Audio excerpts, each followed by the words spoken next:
Hello and welcome to the MODUS Super Series, where the serious business here in Champions Week is about to begin, because at the end of today we'll know the first player who will make it through to Champions Night come Saturday evening. We saw an enthralling moving day here at the Live Lounge, and this is the best of the action. Disappointing day for him yesterday. Couldn't quite make progress on a positive opening encounter here at the Super Series. This 1-2-4 against Justin Hood really was his highlight of yesterday's session. Meanwhile, for Mike Warburton, he got better as the session went on. It was a slow start for Warby, but there was some positive performance to end, which will give him some confidence going into today to try and harbour Group B hopes.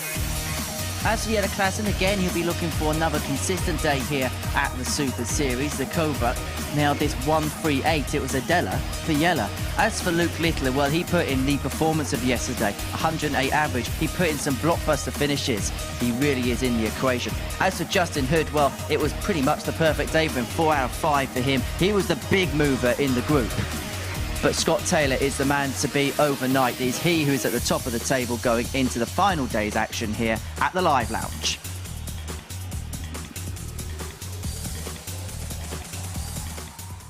It's going to be a day of darting drama, that is for sure. And we're going to do it in the company of Mace the Ace himself, Chris Mason. First of all, what was your reflections on yesterday?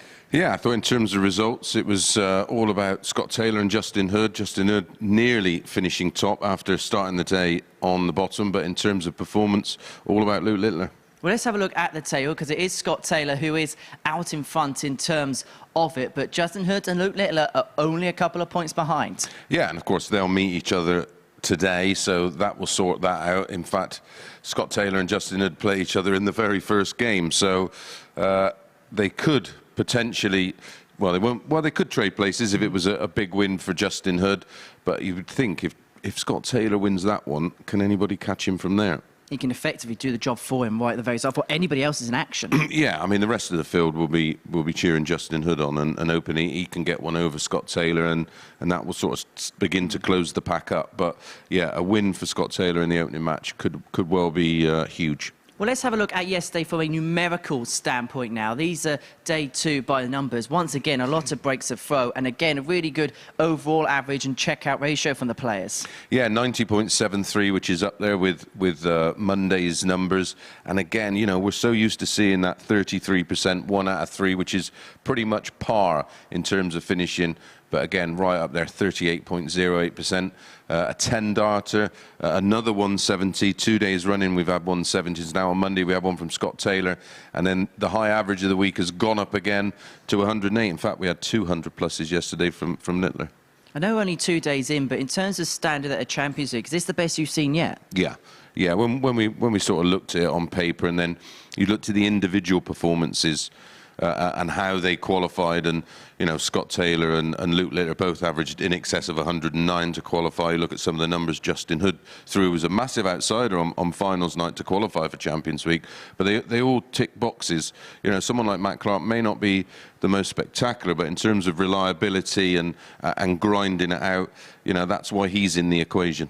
Well, it's time to give you a little bit of value at home by having a look at the outright betting. This is what the bookmakers think about today's action. Who is going to top the group? Not often do you see the player in 3rd place in a group be the favourite going into the last day. Yeah, I think it's just so tight, and they probably are anticipating that if he sticks to the numbers that he produced yesterday as an average across the board, he should win 4 out of 5.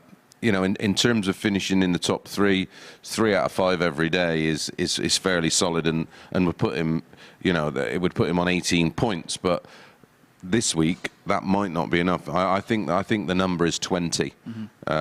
So work to do. When you consider the first game, could that 11-10 on Scott Taylor be a huge price? Yeah, I think that's massive. I think if he wins the opening match against Justin, that gets slashed. Well, let's have a look and see what Chris Mason thinks about today's action. This is Aces Acker for the day, paying out just over 6.5 to 1. Yeah, most 180 is Littler in the opening match, well, his opening match against Warby, and then Taylor versus Clark, handicap betting, Taylor minus 1.5, and Clark versus Littler, total 180 is over 2.5 at evens. And, well, I suppose people might think, well, that potentially is going to be a 4-0er, but it just doesn't ever work out that way with Matt Clark, and I'm sure he will try and extend it. It's likely that it will be Littler to produce all the 180s in that one. Well, if you're going to have a flutter, 18+, begambleaware.org. Well, as it's Champions Week, it's time to rack your brains again with another tungsten teaser. How did you get along with yesterday's tungsten teaser? The matches I did, ironically, I picked and then forgot about the other ones. I remembered them afterwards from watching it, but yeah, just 2 out of 5, disappointing. Well, let's rack your brains once again. You can get involved at home. Tweet us at MSS Darts. And it is this. Name the 3 ADC qualifiers that made the Saturday night finals in their respective weeks. You can tweet your answer. It is at MSS Darts on Twitter for all of your suggestions, thoughts and opinions throughout the course of the day. And the boys down in the commentary box will be getting involved as well with some of those social media interactions. Well, game 1 of our day is a big one. It's Scott Taylor up against Justin Hood as the race for the first place at Champions Night on Saturday evening continues to intensify. Chris Mason is going to make his way down to the commentary box to describe all of the action in the company of Chris Murphy. Morning, Murph. Morning, Henry. Good morning, everybody. And it will be a good day for one of the players in this group, potentially one of this pair of players, as Scott Taylor, the man at the top of the table, takes on P2, Justin Hood. A win, as the boys explained there, for Taylor would put him 4 points clear and make him the target, the man to beat, the man to catch at the top. Can he stretch his legs, stretch his lead in this group with a victory over Hood? Or can Justin keep clinging on and set first up leg, it's Scott to a throw proper first. grandstand finish? Another Justin with the microphone, our referee, Mr. Bradshaw, officiating on this Champions Week, along with Danny McNamara, who you'll see on that stage later on in the week. Now, commentators shouldn't really show any kind of bias, but just for fun and thrills, it'd be nice if Justin won this opening match, wouldn't it, mate? 85. I was thinking exactly the same. It would, and I mean that's exactly what all the players in the practice room will be thinking. Of course, they'll be cheering Justin on just to 83. potentially give the opportunity to close the group, especially for Littler as well, of course. If he wins his opening game against Warby, we potentially have 3 players all locked on 14 points. Well, 140. will have his work cut out. Remember what happened at the end of yesterday, a 4-0 thrashing by Scott Taylor, and that after winning all of his matches to that point. 121. Yes, it was a. Well, I put it to you: do you think it's the thought of going 4 from 4, or do you think it's 98 to go top of the Scott, table? you require 97. Whichever one of those, or all of the above, certainly affected his performance. But it was a solid enough performance from Scott Taylor, of course. He averaged 92.5. Yeah, with the pressure now on Taylor's shoulders, Justin looking to break in leg 1, but it's the 80 finish. We've talked about 60 and 80 a lot yesterday. 60. And there you can see a lot of metal in the Scott, way. you require 56.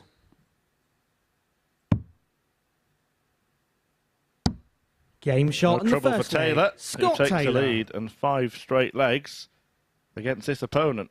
There was never any trouble for Taylor, was it? Second leg, it's Justin to throw first. Game on.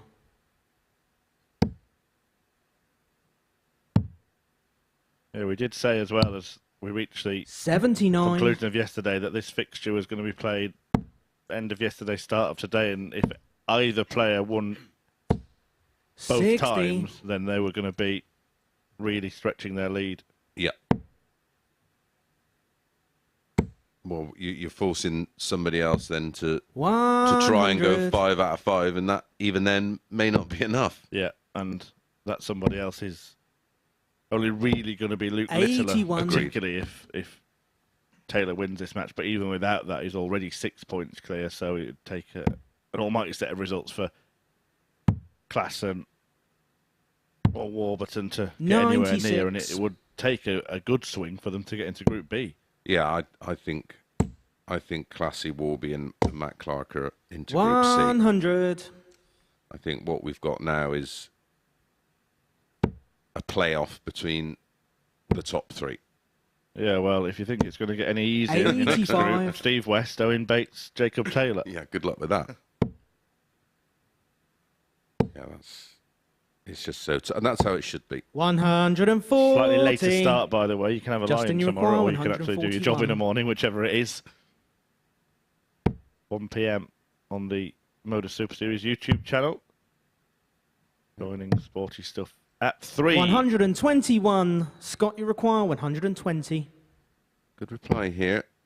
And he will get a go at double 10 for a level game. 80. Yeah, missed that dart tops Justin, break you in require the first 20. leg. He will have seen that as a missed opportunity, but as long as he can stay on throw, the opportunity may come again. Can't miss now, and he has 10. missed. Scott, you require 40. So, same target that he won leg 1 on. Not found, double 10 though, and he has been good on this week. Oh, that's a wild 26. one, really wild one. Justin, you require 10. A reprieve for Justin Hood, who will feel like Robin Hood if he takes this out. Game Takes shot from in the the second rich leg. Justin And gives Hood. to the poor in this group, because a win for Hood keeps Luke Littler interested as well. Third leg, it's Scott to Right throw player first. won that leg. Game on. Just a little bit longer than he probably anticipated. Well, a lot longer.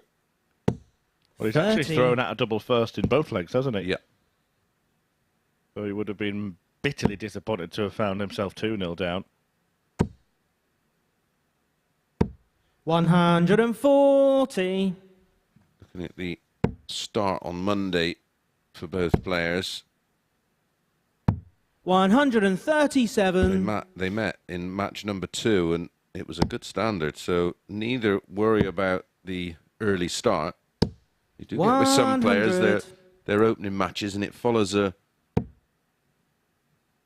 They sort of play to type. They tend to either come out of the blocks quick 43. and then sort of fade throughout the day, or they sort of start steady, peak in the middle, and fade to the end.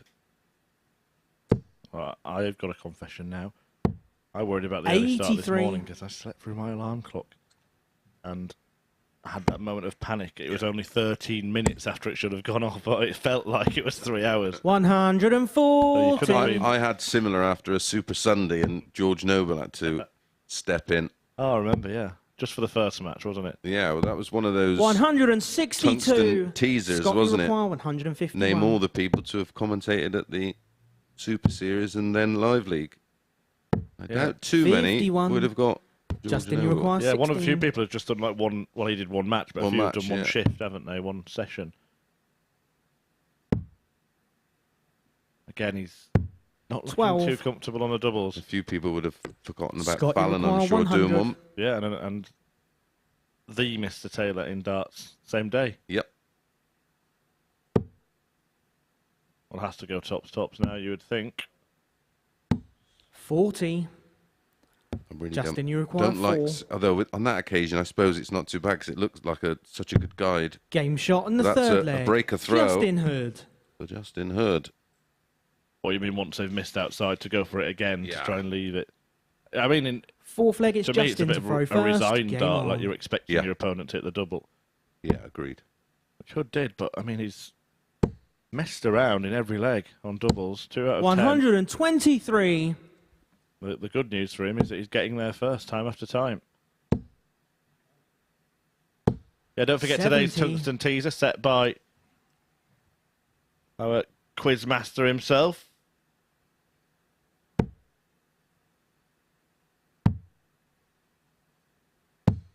$96. Another master in tomorrow, Owen Bates. 140. Yeah, back to the teaser. And it was, of course, about the ADC qualifiers, which 3 qualifiers made the Saturday night finals in their respective weeks. Well, I know a couple of them off the top of my head, but I'm not going to 100. spoil the fun for you guys. Tweet in at MSS Darts. And that applies to... Yeah, that's 140. the mistake I made because I was quite proud of myself that I had it, and Yeah, Series 3 only, folks, before you Henry quite rightly reminded me that wasn't Series 3, Chris. 150. Scott, you require 151. That's his job as the resident Stephen Mulhern. I think that Henry should be wearing some 95. sort of glittery jacket when he does Justin, you these twists and require teases. 32. I agree. Well, it hasn't been polished on the outer ring for Justin Hood, but he has got there every time in the end. And again, that's a dirty dart. Game shot and the But fourth he leg. cleans it up Justin and Hood. leads 3-1. And getting better and better. One leg Fifth 2 leg is Scott after to throw first. 5 missed darts at a double. And leg 3 and 16, leg 4 and 14 in control. 134. ADC have now expanded into Europe, and we'll be getting a whole host of representatives from the continent in the next 41. series. Yeah, we've already got. I think we've already got our ADC qualifiers for 4 and 5, and then 95. the next batch come in of the next winners of their respective events. Yeah, they've got players coming in for 60. who won their qualifiers in this country, but also reps from ranking systems in Australia, and now the European players that have been selected. So 140. going from strength to strength. And it's great. We get to see potentially 140. players of the future. Scott, you require 132. We may get to see them here first. But one of them, notably, will be at the qualifier for the 92. Euro 2 at the weekend, the home nation qualifier. Andy Bartons, who was announced. Yeah, He'll be one to watch when he gets He's won the here. last 4 WDF events, Yeah, hasn't he? and he's ranked #1 in the WDF 90. system as well. Scott, you require So 40. something of a coup, really, for him Game to shot be on here. the fifth leg. We've had a Scott few Taylor. of the WDF sort of ranked #1 players, haven't we? Brian Roman, we had him when he was Sixth leg, it's Justin to #1. throw first. Game on. Yellow Klassen, of course. Yeah. He was Well, he would have been 36. at one point, and he's not far off at the moment, is he? was James Hurrell #1 when he played? I believe he was. Neil Duff, after winning Yeah. the World 58. Championship, went to #1.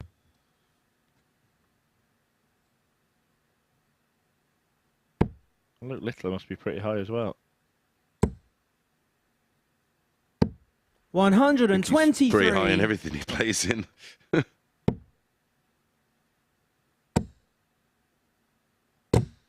$45. Horrible deflection that was. There we go, actually. Some of the names you just mentioned. So Andy Barton's #1, Yellow Klassen #2 right now. Yeah. Neil Duff 3, James Hurrell 4. Oh. And Luke Littler sits at 8. 58. And in between him and Hurrell, Daniel Albee and Ben Robb both have been here at the Super Series as well. In the meantime, Taylor has 100. closed the gap to 3-2, but we might be getting the result here that will set up a real grandstand finish to this group. We are approaching the 300 player mark, 84. aren't we? The different players used. Yeah, one of them sat next to me as well. Got through to Champions Week in the last series. Got through to finals night. 140. Having won his week.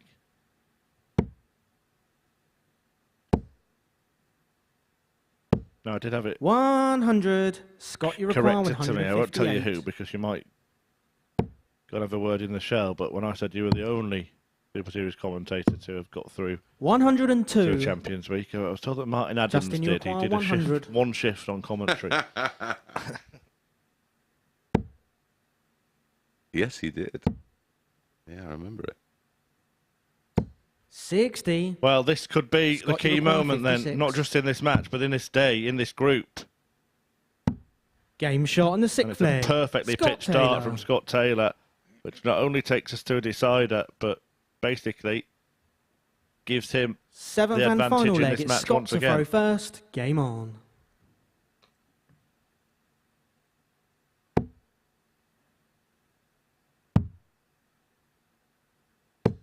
$40. Poor start. Will it be punished? Got to run for cover. 96. It's blown a bit hot and cold in this opening match, as Justin heard. think he understands the importance of making a quick start to the day. 46. See there. A little G up before he approached the hockey. He didn't really see much from him in terms 41. of expressing how he felt with his own darts. We saw a few fun moments with opponents yesterday. Yeah, he was solid, wasn't he, yesterday? Very, very good. Wow. Well, that's not solid, is it? Is it getting to them? 88. I think even more so when you come into a Wednesday's play. You've had many hours away from the venue 40. now. And now Hood does a Robin Hood.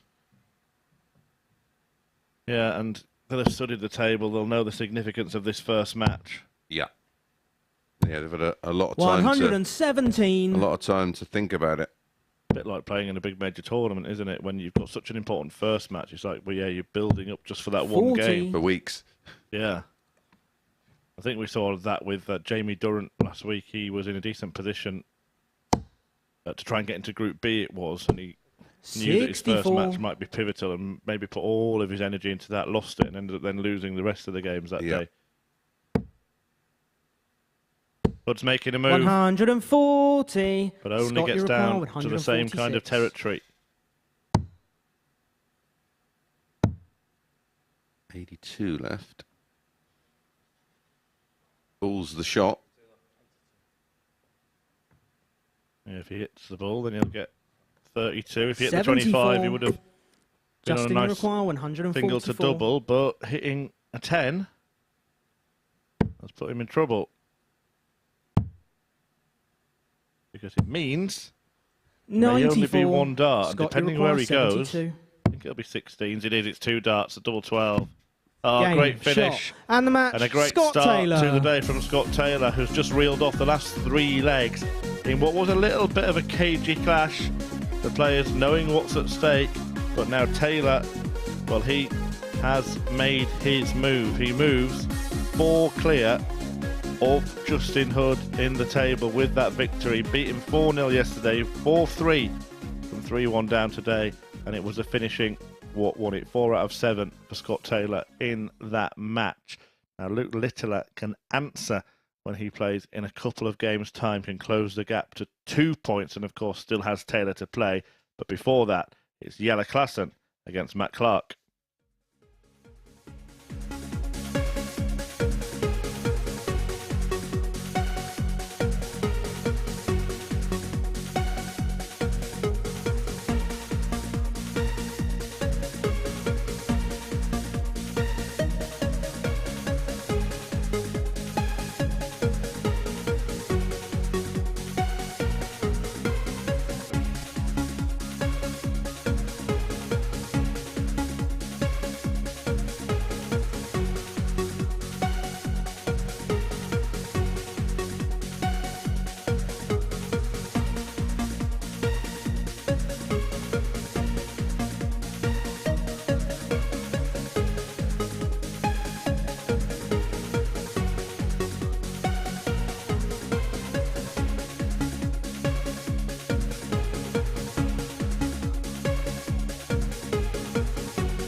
Welcome back to the MODUS Super Series, and what a crucial passage of play that could be for Scott Taylor. Justin Hood sat on top for a 4-2 win. Taylor wins 2 on the trot to seal a 4-3 win, which puts him 4 points clear at the top of the group. Next up for us is Yellow Klassen up against Matt Clark, and this is being watched by the two Chris's. If either have any aspirations of potentially nicking position 3, it's a must-win for both, because whoever does lose this one, I think they're just going to leave themselves too much to do, Murph. Yeah, absolutely. Now, 8 points adrift of the league leader, Scott Taylor, so a defeat in this one would, well, 99.9% mathematically put them out of finishing top, but that's not going to happen anyway. But yeah, maybe, just maybe, a way to sneak in to Group B when you consider, particularly for Yellow Klassen, he's on 8 points. Matt Clark has 6 at the bottom, so might already be too big a First gap leg, it's Yellow to bridge throw for him. first. But Klassen Game on. wins this, and Justin Hood's just lost. Klassen still has him to play, so there is the 4-point gap that he's facing if he were to get the victory over him.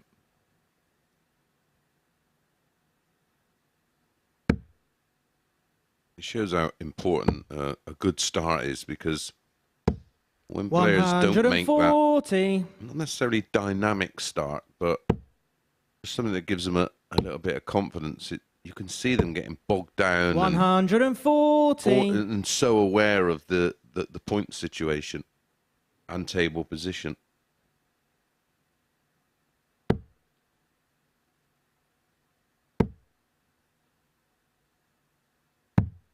These have been marathon matches on both days, finishing 4-3, just like our first match this morning. We've had a fair few 4-3s, and I think that's just testament to how evenly matched this group is. I actually don't think the spread of points reflects how closely matched the players are. Yeah, like you said, a lot of 4-3s that could have gone either way, and well, we had one in the opening match. It was legs there that potentially Hood could have won and made his life a little easier. But ultimately, 4 from 7 for 56. Scott Taylor was the difference.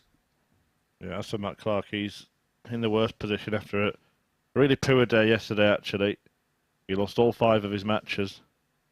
Yeah, and that goes back to the importance of making a good start. And he went down to Luke Littler 4-2. 96. Only averaged 82.7. 148. And then back that up with a 4-3 defeat against Yella with an 86.55. Matt, you require 122. Then lost another 4-3 with an 83. Then lost 4-2 with an 88.87. And then lost 4-2 again with an 87.4. So in terms of performance 97. level, not bad at all. But Yellow, that may have 53. been okay outside of a champs week, but certainly not going to Game shot in the get first you leg. anywhere Yellow Klassen in this group this week, because the levels are completely Second different. leg, it's Matt to throw first. Well, Klassen has got somewhere there. He's got a leg in front with that nice, neat combo finish. We didn't see much of that in the opening match from Justin Hood, and that was a problem for him. As good as Scott Taylor's doubling was, 60. He had chance after chance after chance. But yeah, just going back to the point you made about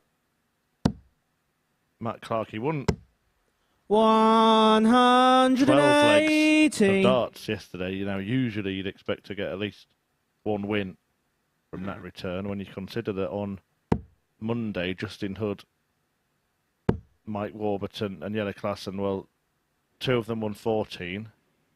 Hood won 13. 44. And they all won 2 matches. Yeah.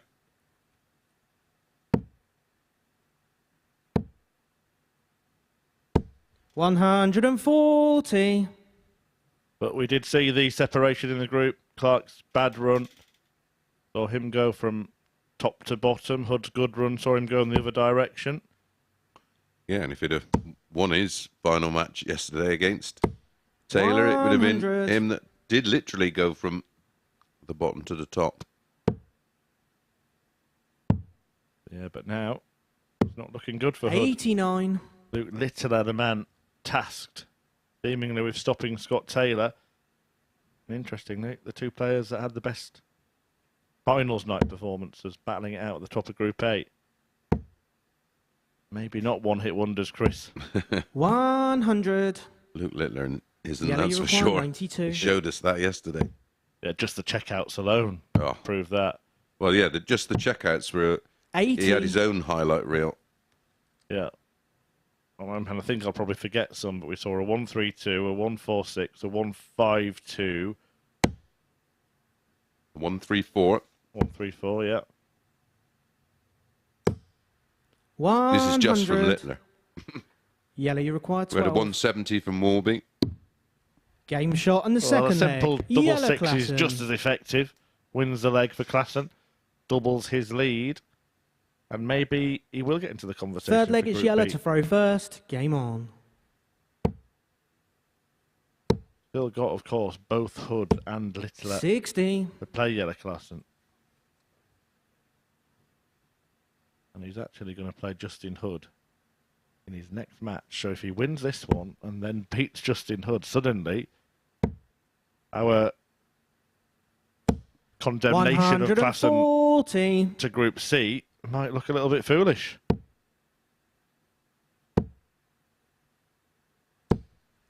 $123.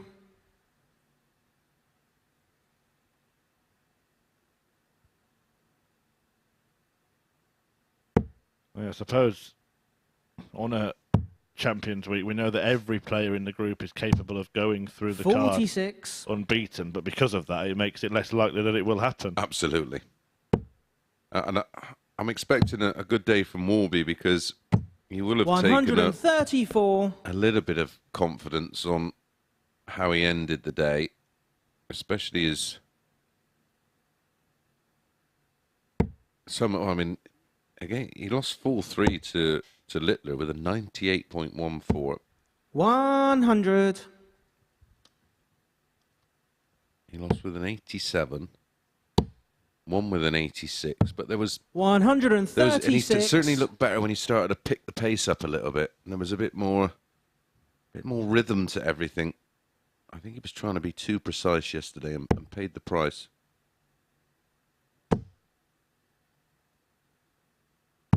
One more traffic this, and it's 137. actually a very good Yellow, you performance require from Yellow 48. Klassen. Yeah, 104 the average. Right now. Game shot and the third leg. Yellow Klassen. Yeah, this is good stuff. Yeah, every single metric for Yellow Klassen in good Fourth leg, shape. it's Matt to throw first. Matt Clark not Game doing an on. awful lot wrong, averaging 93 himself, although it is a slightly inflated average because he's only had one dart at double in this game. Yeah, well, the darts used in the legs 135. won for Klassen, 17, 13 and 15, so he's not giving too many opportunities up. And like you say, Clark's only had one dart at double, despite 81.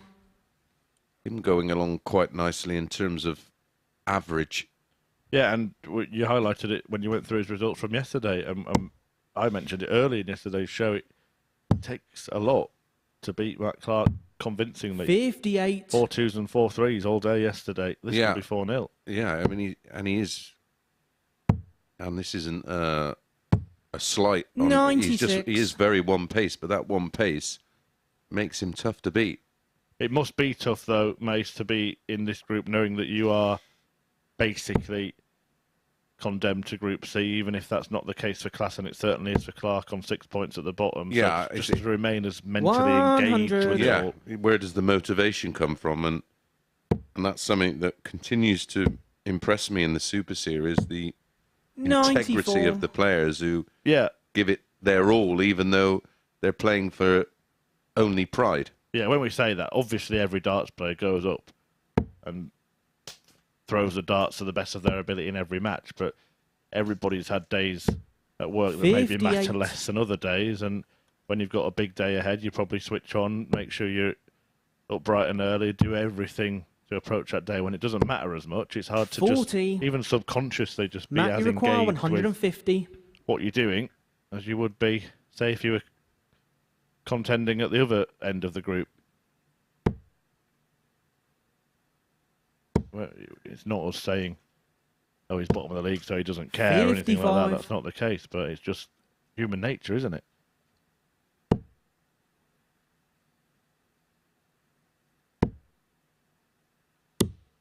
$115. Using the bullseye there. Matt, you require 95. Matt Clark may do the same.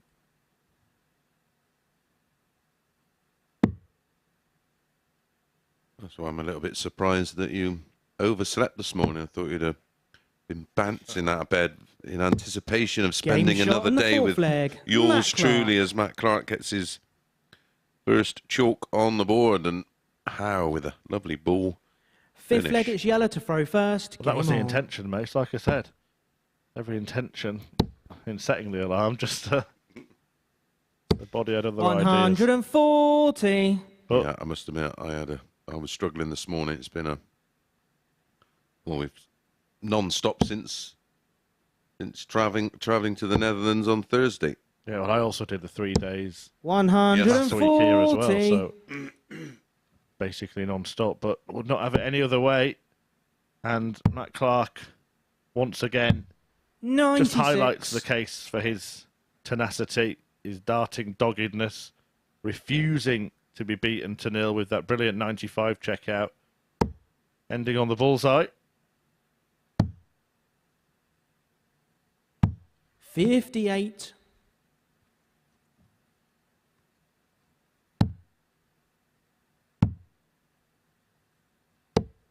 $58. For a quicker player like Klassen as well, is it part of their mentality when they're playing a grinder like Clark to think, right, I need to get rid of him as quick as possible, and then when they start winning legs again, it could become annoying. Yeah, you tend to try to, especially when you feel like 58. you could put them away and then you don't. But interestingly, that Yeller just trying to again occupy himself. Got like it's like a resin powder bag 80. that he uses as a grip on his fingers, and you'll see him go over there. He'll have a little, put his darts down, squeeze the bag to get some of the resin out. And then he won't feel like he's waiting around too long. 76. Yeah, although he did all that and came back and Matt Clark Yeller, you struck his require first start, hadn't he? 127. But he has ended up leaving a bogey after, well, not a missed count, but a misfire. 87. Klassen declining the ball with Clark not on a finish. Sensible. When he's only the one leg away. Pressure applied.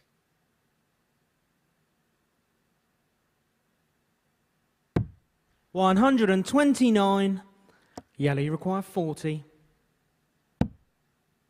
But this for the win. And he Game, gets it, shot, and that will be and a the little match, bit of a relief Yeller with Clark Klassen. waiting on tops himself there. But Klassen grabs a 4-1 victory that puts him in the conversation for the top three. As for Matt Clark, well, you can rule any such thing out for him. Stranded at the foot of the table on 6 points. Klassen, though, moves up to 10. That is just 2 behind Justin Hood and Luke Littler. Littler in action after the break. He takes on Mike Warburton.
Welcome back to the Super Series, where before the break we saw Jelle Klassen get his campaign for the day off to the perfect start. He got the better of Matt Clark by 4 legs to 1 with a 93.5 average and 4 out of 9 on the doubles. Well, next up for us, it's Mike Warburton up against Luke Littler. The battle yesterday was absolutely scintillating. Littler popping in a 108 average in it. He won week 11 of the process in scintillating style himself, averaging 109 in the final against Richard North. And in that game, we saw some funny moments too. Interesting to see the amount of parents coming out just to observe this young man, hoping their own 11. offspring get somewhere near what he's achieving.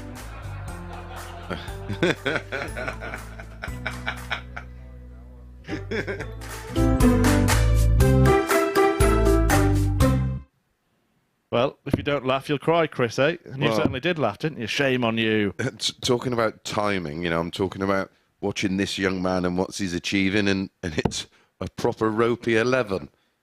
But back to this one, I think we both agreed this was match of the day yesterday, wasn't it? Yeah, really good game of darts between this pair at the end of the day. Luke Littler produced a whole plethora of good performances, but none more so than when he played Mike Warburton. It was a 4-3 success, and he had that average of 108. Only 2 darts missed at double in the entire match. Warby did little wrong himself, and he ended, of course, Luke, with a 10-darter. Yeah. First leg, it's Mike to throw And then first. when we look at Game on. his final match of the day, he got embroiled in a bit of a battle with Jelle Klassen. And in the final leg of that one, produced an 11. So, he's sort of 60. ticking every box. Yeah, struggles to cross the line, doesn't he? Yeah, the two matches he's taken to 3-3 that we speak of, he's produced a 10 and an 11. 140. Yeah, that match in full available, by the way, on our MODUS Super Series YouTube channel. Luke the Nuke's 108 average. 60. That's not even his best one here. Yeah, that final performance in the match we just saw against Richard North. 140. Yeah, and he hit an 11 in it and averaged over 109. That makes it even more bizarre.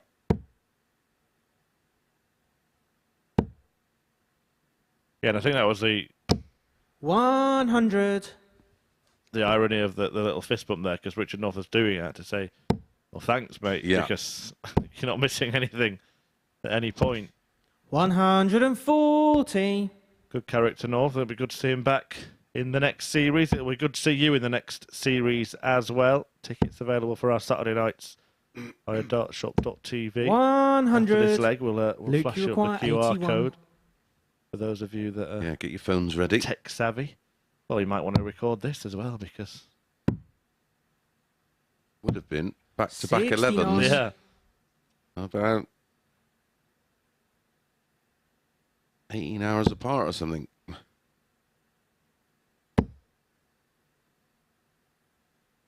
instead it's 12 after 100. 12. Luke, you require 12. Game shot There in we the go. first leg. Luke Littler. takes the opening leg. Yeah, so unfortunately, if you haven't Second got leg your is Luke ticket to throw first. for this Game Saturday, on. you're going to have to watch us on the telly. Sold out for Saturday night for Champions Week, but tickets available for upcoming sessions 96. in the next series, and all you've got to do to secure yours is scan that QR code on your screen there. Don't feel like I can say it. It's very much Henry's 60. thing, isn't it? The tungsten T-Rex, but that's what we're calling the little chap in the middle. If you aren't tech savvy, you can head over 99. to www.dartshop.tv, and it's literally, the tickets are free. It's just a £1 booking fee. Yeah, tungsten T-Rex for tech-savvy people. Dartshop.tv for dinosaurs. 58.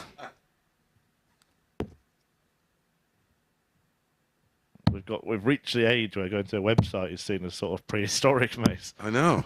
164. Well, whilst we were in the Netherlands, I switch the TV on, and then to get the menu for room service, 100. you had to Luke scan the Requirement, QR code. 142. Oh, here we go then. Oh, I got there eventually. I was starving by the time I did. Did you text Henry asking where the 90. T-Rex was? Got this QR code, but I can't see it. A dinosaur on it. But in all seriousness, book your tickets ahead because you will not want to be 140. disappointed. So many have tried to book Luke, tickets you for this require Saturday, and I've been 52. telling people for weeks, book and reserve your ticket. Well, Doors look- open at 6:30. How special will 20. people have felt to have been Mike, you front require row for a performance like that 143. final for Luke Littler, and you don't know what you're going to get, but you could be there when something like that happens. Maybe you'll be there when we have our first woman winner at a Super Series finals night. 97. Certainly a few contenders. Luke, you require Yeah, for 32. sure. 2-0. Game shot in the second leg. Luke Littler. Blistering start to the day from Littler, averaging 103.66. Third leg, it's Mike to throw first. Game on. An indication of how he's feeling about today. Would have taken huge confidence from some of those performances yesterday, that's for sure. 140. And it's interesting, he's on Facebook, which I am on, and 100. very much with the idea that if I can do 3 from 5 on each of the 3 days of Group A, I'll be there or thereabouts. and 60. He quite possibly will. Yeah, just looking now at the leg difference, and this will help as well, won't it? Because for the first time, really, we've got a player, buoyed by that 4-0 at the end of yesterday, who's stretched that gap as well in Scott Taylor. There's nothing between them all at this point yesterday, but 10 legs now between Taylor and Littler. That's before this match started. That could be cut 85. to 6 by the end of it. And then, of course, if he manages to beat him... And the likelihood, if Littler is going to 91. sort of join Taylor at the top, the leg difference is going to play its part. Yeah. Well, if he wins this 4-0 and then beats Taylor, they're going to be pretty much even, aren't they? On points. They will be 60. even on points, and they'll be pretty much Luke, even you on require legs, depending on the 170. scoreline in that one. Warburton will be out to stop him. He'll look at 156. 134. Mike, Gonna you have to require take it out. 156. Not had a double yet in the opening 2 legs, and he's not going to get a double here. Well, we were talking about the performance against 60. Warburton yesterday, a 108. Luke, We were require talking about the 36. performance in the final against Richard North, a 109. Game shot in the third Here, leg. Luke Luke Littler Littler. is in that territory again. He leads 3-0, and he's averaging in excess. Fourth leg, it's of Luke to throw 107. first. Game on. And making it look relatively, I'm not going to say easily, but comfortable. 58. Yeah, you can see in the short format how quickly it can change just with 3 darts. But that also means that if he slams in a 180 when he comes back, we'll be heading towards a Super Series PB. 100. Here we go. You watch it go up. Take it off. 134. Well, it did go up in the end, but only by a point. Probably talking 6 darts, aren't you, now, to get anywhere near that 108? Yep. 139, 60. 170 perhaps? 177, 132. He loves a 132. Hit one yesterday and missed another, both by hitting the It's a good ball now. 139. consecutive bullseyes and missing the double 16. Well, he's got the 139, Mace. 60. Pretty sure he'd Luke, go you for it as require well if it's on. 170. Never in doubt. 145. So close.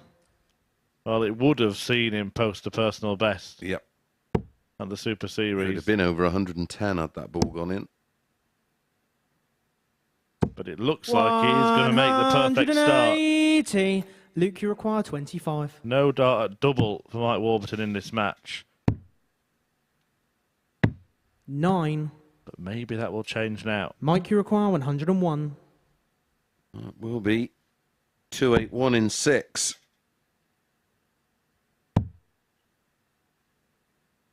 It's now going to be 69. Luke back. Luke, you require 16. For full zip.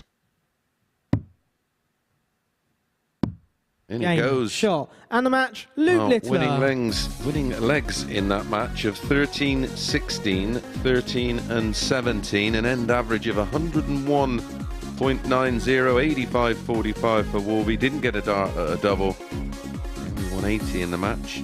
Came from the man defeated full zip, Mike Warburton. Right, when we come back, Justin Hood, desperate for a win, up against Jelle Klassen.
Welcome back to the Super Series. So once again, Luke Littler's put in another impressive performance against Mike Warburton. The 3 times he's played Warby this week, he has averaged a ton in all of them, and that time an average just under 102 to win 4-0. And this is what it does to the league table then, following the first round of matches for the day. Scott Taylor's still out in front, but the lead is just 2 points to Luke Littler in second place on 14, Justin Hood back on 12, and he's involved in our next match against Jelle Klassen, who is on 10 points. We can now have a look at their head-to-head comparisons for yesterday here at the Live Lounge in Portsmouth, and it made for very good reading as far as Justin Hood was concerned. 42% on the doubles. Klassen himself really impressive on 41%. An overall session average of 90.73 for Happy Feet saw him up the top end of the table, winning 4 of his 5 matches. He takes on Klassen here, looking for his first win of the day after Klassen beat Clark 4-1 in his opener. And watching this are the 2 Chris's. Thanks, Henry. Well, looking at Luke's average in the last match of 101.90. Listen to this, Murph. That's pretty much bang on his running average of the last 5 matches he's played. Yeah, some standard being produced by Luke Littler at the moment, and I think Scott Taylor's on notice. They are going to play the next match, and if Littler can win that, then he will go level on points with Scott Taylor, and we will have a proper race for first place. If he wins it big, Murph, he could overtake him on legs difference. Yeah, which is exactly First leg, what it's might Justin happen to here. throw In fact, first. Klassen doesn't Game even on. need to win big. May have kind of gone unnoticed by some. That Yellow Klassen will move into the top 3 if he 140. wins this match. Yeah, he'll move into Group B qualification territory. Joining us for the 62. first time. Format here on Monday, Tuesday and Wednesday. It's Group A. The winner goes straight through to Saturday's final. Positions 2 and 3 go into 134. Group B, which is Thursday and Friday night. That's a 5-player field. The top 3 qualify out of that. 177. That's your reward for finishing in 2nd and 3rd, while 4, 5 and 6 go into the Group C afternoon session, which is Thursday 60. and Friday afternoon, starting at 1. But only the top 2 come out of a 6-player field, so much tougher. And Justin Hood. 121. Well, his progress Justin, in this you group require really shows how 167. fluid the group's been, because won his first 4 matches yesterday and got himself to the very top of the table.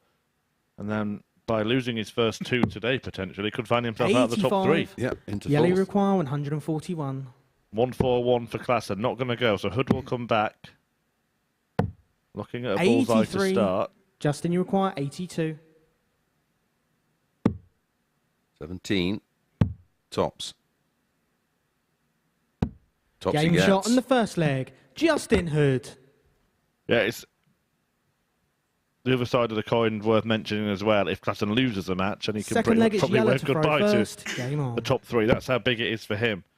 If he wins the game, he's in the top 3 46. and very much in the race. But if he loses it, he's 4 points adrift of both Justin Hood and Luke Littler with just 6 to play for.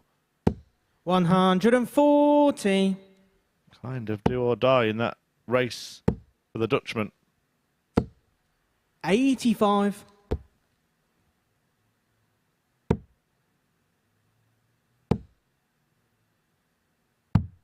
94. Of course, a win for Hood still keeps him in the race, doesn't it, for potentially or 140. mathematically winning the group.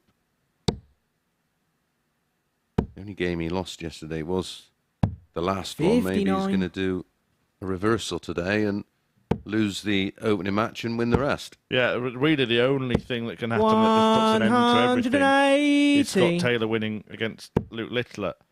If Hood wins this and then Littler beats 48. there's only 2 Yellow, you points require between the 50. top 3. Double top for Klassen, who's obviously got his own intentions Game in shot this on the game second to leg. try and get into Yellow that top 3. Klassen. And he levels it up with a 15 darter. Yeah, super standard this. Third leg, it's Both Justin to throw first. players Game on. Winning their opening holds of throw in the match, both in 15.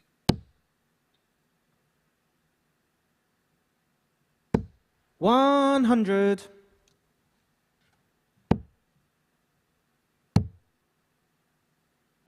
40.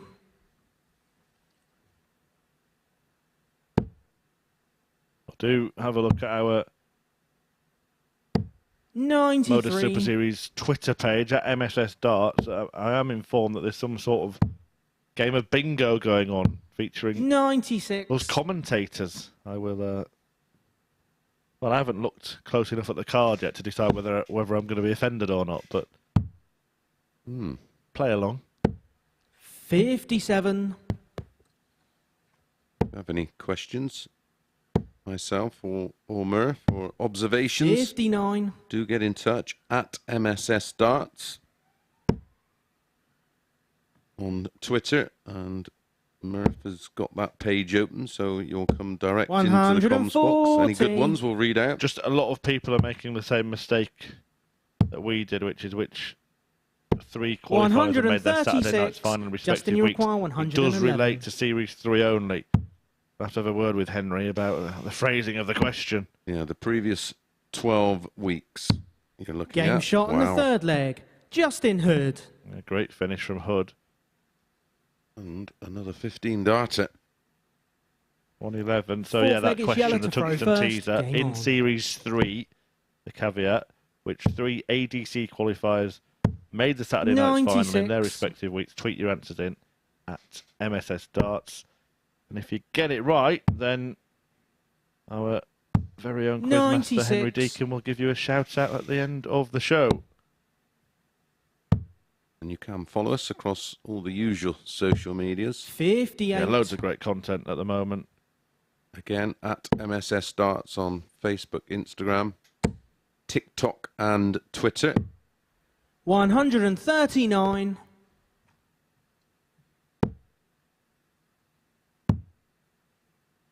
And welcome to the action. If you're following us 96. on our YouTube channel, please subscribe. And just hit that thumbs up. Takes just 1 second. And don't forget to hit that 99. notification bell, and we'll send you an alert every time we go live and new content is added. And also, welcome along to the thousands and thousands of you that watch via 137. your Justin, you require chosen 167. bookmaker app. Bit unlucky to be on 167 here, Justin Hood. A couple of shots ago, he tried to use the ball to put himself on 131. Yeah, you require 260, didn't he? 114. Klassen might just pick his pocket. Well, Game it's another shot one. on the fourth leg. 15 Yellow darter, 15 Klassen. darter, 15 darter, 15 darter. And back-to-back ton plus finishes. If you're going out 15 Fifth leg, darts, it's that's Justin to pretty throw much first. Game on. the 100 average. Yeah, 100.20. 59. Of course, with a slightly higher average because he threw less darts because he was against the throw in the last leg, hence his 57. slightly increased average. Yeah. Winning legs for the pair of them, exactly that 100.2 that Mace said. The reason why they're not 98. there is obviously because What they got left on the legs that they don't win. yeah, often averages can be 52. sort of decided on who was better in the legs they lost, Yeah, it was when who was closer to finishing in the legs they lost. So you get some players who 94. are hammered in every leg they lose. well but that's the thing. James Wade's a perfect example of that. You know, if it's a leg that he's out of, he 96. just sort of goes through the motions and can often be left back on 150 plus. Well, that's taken off of 138. your average in effect, so it brings your average down. But whenever I do commentary on James, I tend to focus more on the winning legs. 120. well, we might get another 15 darter here. We might get another three-figure Justin, finish. We've got you're 111 112. from Hood, 114 from Klassen, and now he's looking at 112. It's on. Double 16. Well, the Game shot on symmetry the in fifth this leg. match is remarkable. Justin Every Hood. single leg completed in precisely 15 darts, and 3 of them, the last 3 in Sixth fact, leg is yellow to throw with three-figure first. finishes. Game on. 58. There you see just how good Hood has been on the outer ring. And that's why they've been 15s, because of the 131. precise finishing.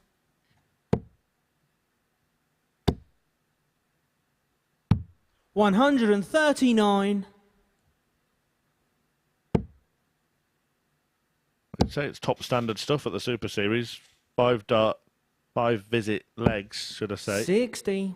Yeah, you do get better from time to time, of course, but if you're going out in 15 or fewer, then you're going to win a lot of 93. legs. Well, you're forcing your opponent to find 12s to get a break.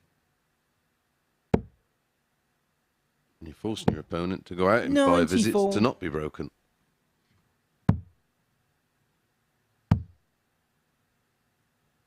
But it's setting up very nicely for another 79. potential 15 darter. But will it be a 15 darter for Hood to win the match? Or is Yellow Klassen going to pop the 132? 56. Yellow, you require Well, for it to 132. continue, one of these has got to go. Oh, surely not. 107. Well, Hood gets Justin the chance. Iroquois, 160. First real flinch for either player on throw.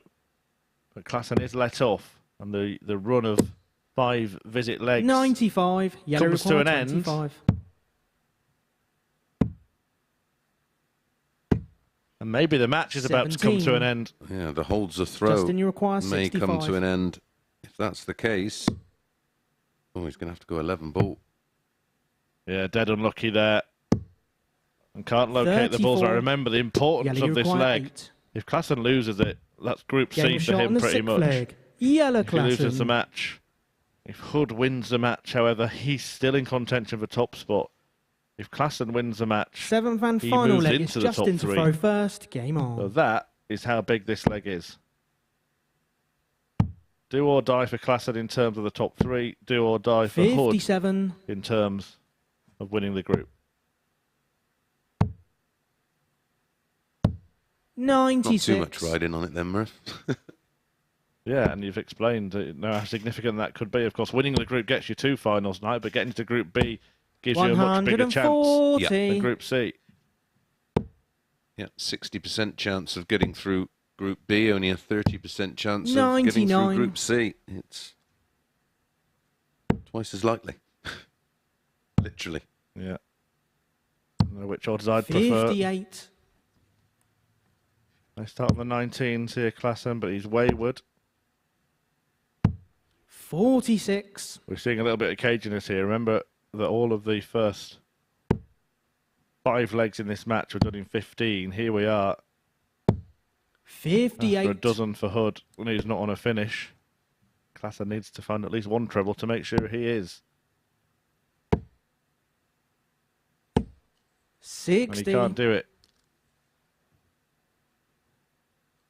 6 darts for Hood from 188. Needs a treble. 96.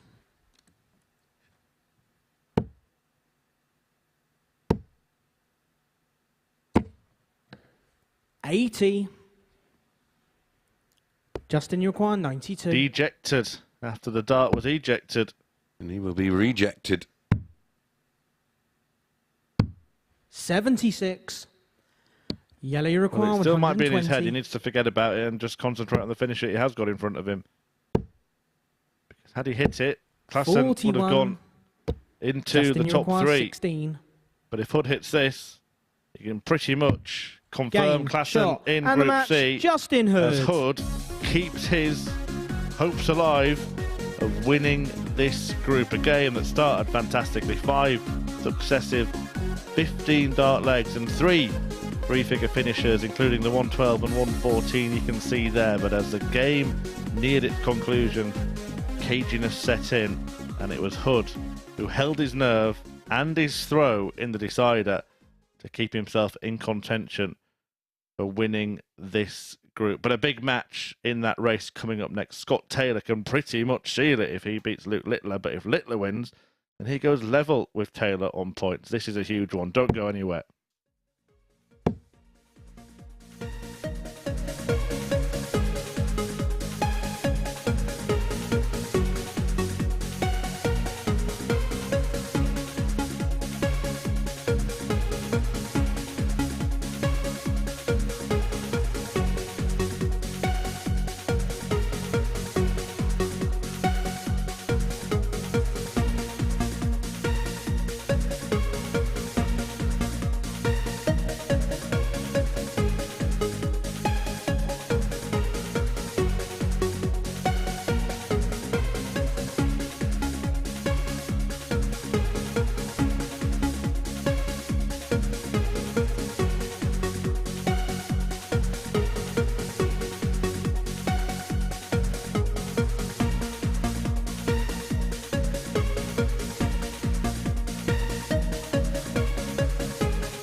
Welcome back to the MODUS Super Series, where 2 ton-plus finishes helped Justin Hood on his way to a 4-3 success against Yellow Klassen. That may well do for Yellow's Group B hopes. Well, next up for us is a massive game at the top of the table as Luke Littler takes on Scott Taylor. These are the players' head-to-head statistics after 2 days' play here at the Live Lounge. Both winning over 50% of the legs that they've won. Over 2 days, a checkout ratio of 36 and 37% respectively. Really good stuff. We've seen a big fish from Scott Taylor. Oh, Luke Littler actually missed the ball for the big fish in his previous match. But have a look at that. Over 2 sessions, his overall average is 96.44.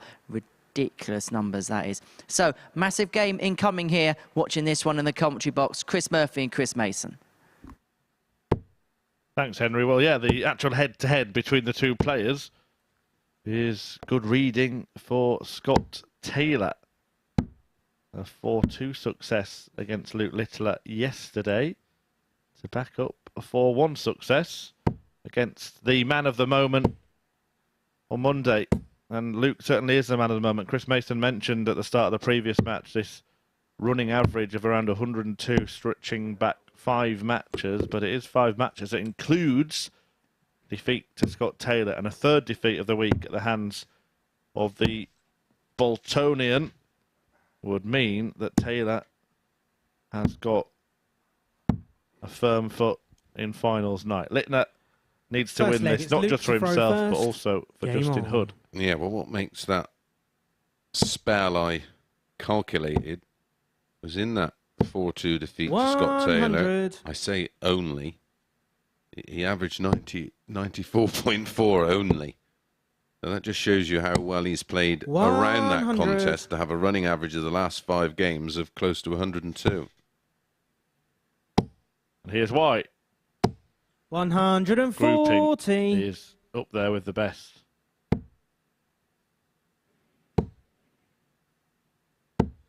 $60. Talking of young talents, Mace, I've had a little look through the darting archives. Oh, on this darting day? Yeah, there's not an awful lot to 100. bring you, but I did notice one little sort of strange quirk, and it's Keegan Brown, who was, well, the future once, I suppose. 140. On this day in 2014, Luke, you require he reached his first Pro Tour final, and then on this day in 2015, exactly a year later, he won his first Pro Tour. Wow. 93. I know he does watch the Super Series from time to time, so if you are watching, Keegan, hello. Maybe you want to reflect on there. Defeat to Robert Thornton, 59. victory over Adrian Lewis. 68. As Luke Littler here looks at 68 to win the opening leg of this one. 36. Hasn't done it. Taylor's on an outside shot, but 142. having beaten Littler twice, he will be especially determined to take it out. Just getting his head again. Yeah. 93. The meeting on Monday was more convincing. It was a 4-1 win, as you mentioned, but the average for Luke in that one, 81.71, an uncharacteristically low average for the youngster. Second leg, it's Scott to throw first. Game on. First leg to Littler here, though, and he does have the darts in this one. 58. He did have the darts in that match that Mace just mentioned on Monday as well. 134.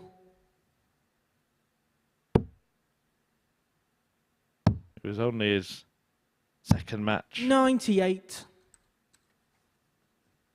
of Champions Week. That had won his first 4-3 against Yellow Klassen. It's an interesting 96. little concept that I think is quite mature, what you spoke about a little earlier with his attitude of winning 3 every day. Because 76. sort of arrogance of youth. Players could be forgiven for turning up and go, yeah, I'm going to win every single match, but it's quite a pragmatic approach, isn't it? Yeah, he's not sort of 121. expecting to win 5 out of 5 or thinking he'll win 5 out of 5. I think he's, listen, his math, it'd be hot with playing darts so long already that he's probably looked at it and thought, well, I can win 3 out of 5 each day, 18 points, so pretty much put me well in the mix. 86. Scott, you require He's certainly the aggressor in this one. 2 legs on the spin. He's been 139. on a finish at dwarfs. Luke, you require the check out his 64. opponent's attempting. And he's getting 2 darts at double 8 here. 56. He knows that's a chance Scott, gone you require begging. 28. Big break opportunity there. Yeah. Doesn't need a break, of course, to win the match. 21. But he might get one, and Yeah. that will You put him in require a 8. brilliant position.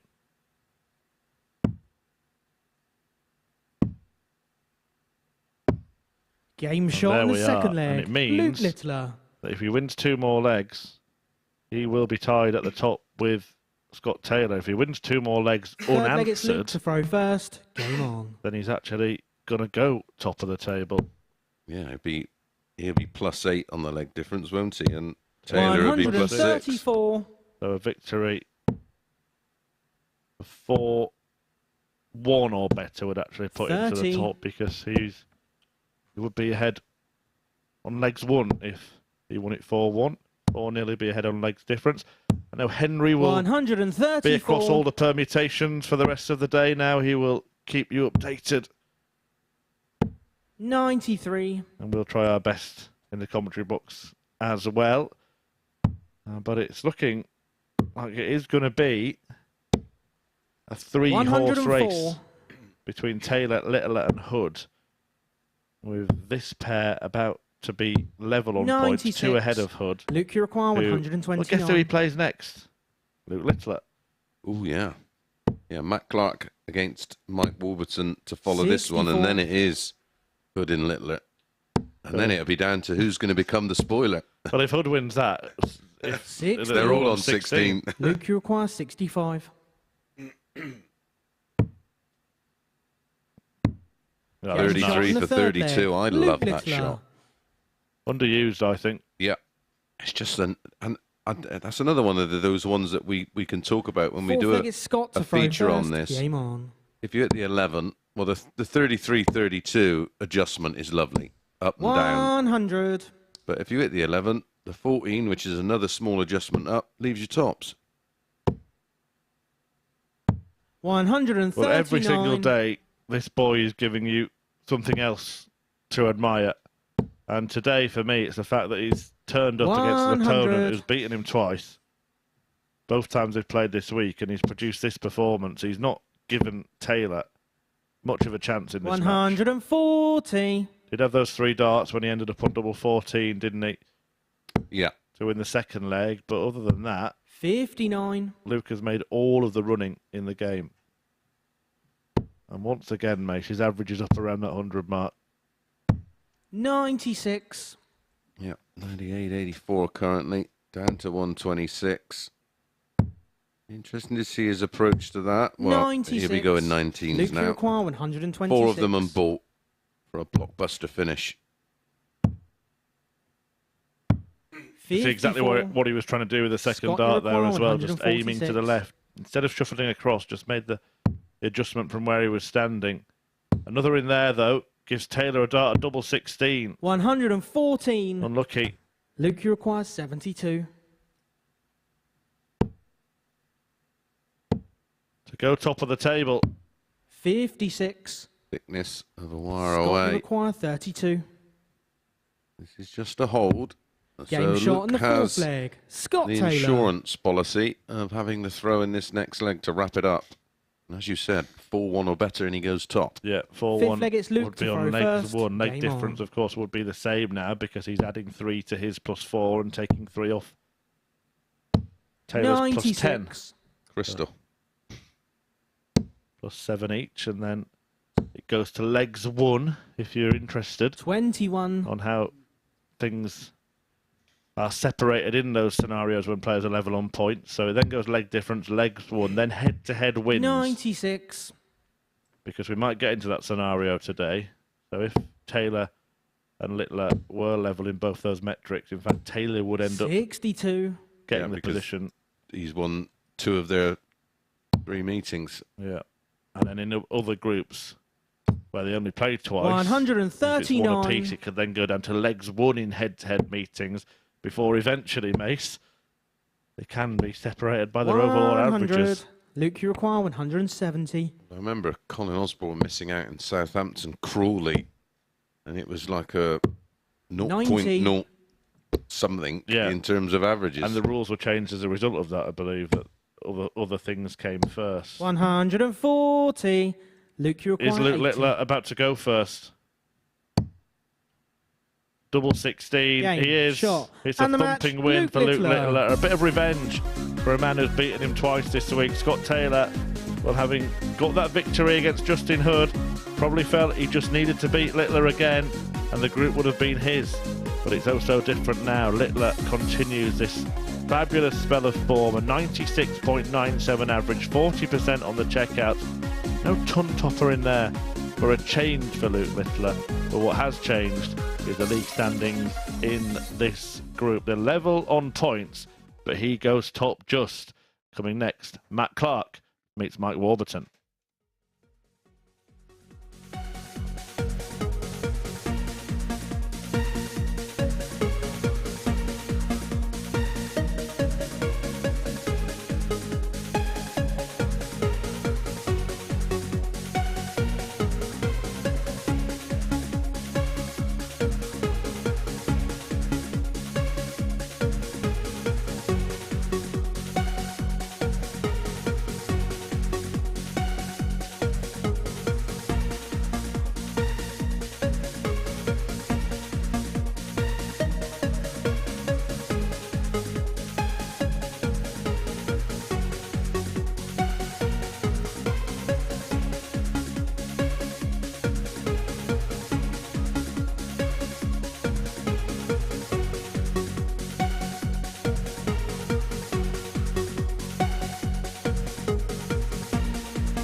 Welcome back to the Super Series, where Group A is going to take some prizing apart. Luke Littler getting the better of Scott Taylor 4-1, meaning both players are level on points, level on legs difference.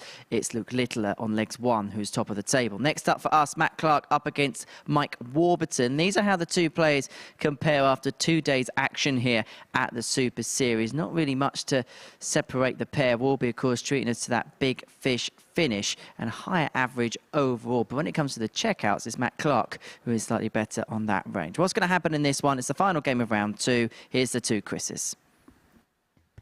Thanks, Henry. Final game of the second cycle of matches. A win for Warby, and he'll join Klassen on 10.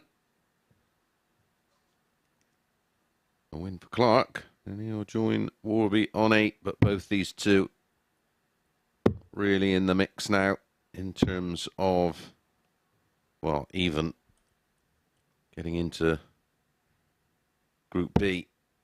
It's looking like Group C, and another tough group that will be. First leg, it's Matt to throw first. Game on. Yeah, well, Clark is already 8 points adrift of the Group B positions with only 8 points to play for. So if he does lose this match, he's mathematically out of that equation. But it looks 137. like it will be Warby and Klassen joining him in Group C because of that defeat for Yella against Justin Hood. How different it could have been if that last leg had gone the other way. He'd have actually been in the top 3 spots right now, Yella Klassen, and would have maybe just offered a little bit more optimism to Mike Warburton. Yeah, these two had a fabulous match on Monday. It was the third game on. Matt Clark winning at 4-2. Both players just under 54. 95 in terms of average. 80% on the doubles for Matt Clark, and a high finish of 101 in the rematch yesterday. It was a 4-2 win 100. for Warby. So bragging rights, basically, going into Group C. But for Matt Clark, it's all about stopping the slide. It's 6 straight defeats now. 140. The Superman, who, well, if you're going to have that nickname, can't afford a run of results like that. Someone put some of that kryptonite on the stage. Yeah, more like Banana Man at the moment. Keeps slipping up. 100. Matt, you require 170.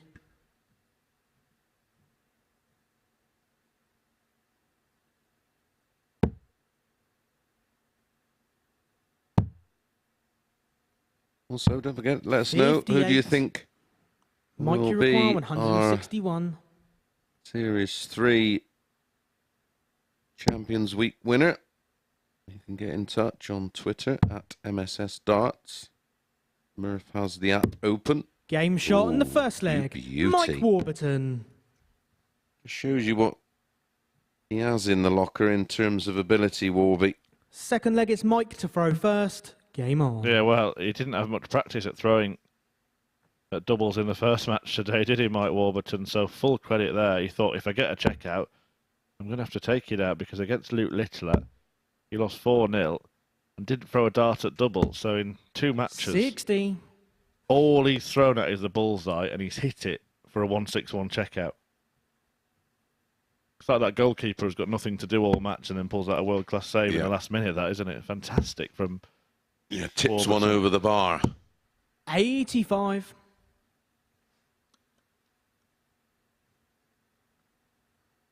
I'm sure that will be going on the aforementioned Twitter page as soon as possible.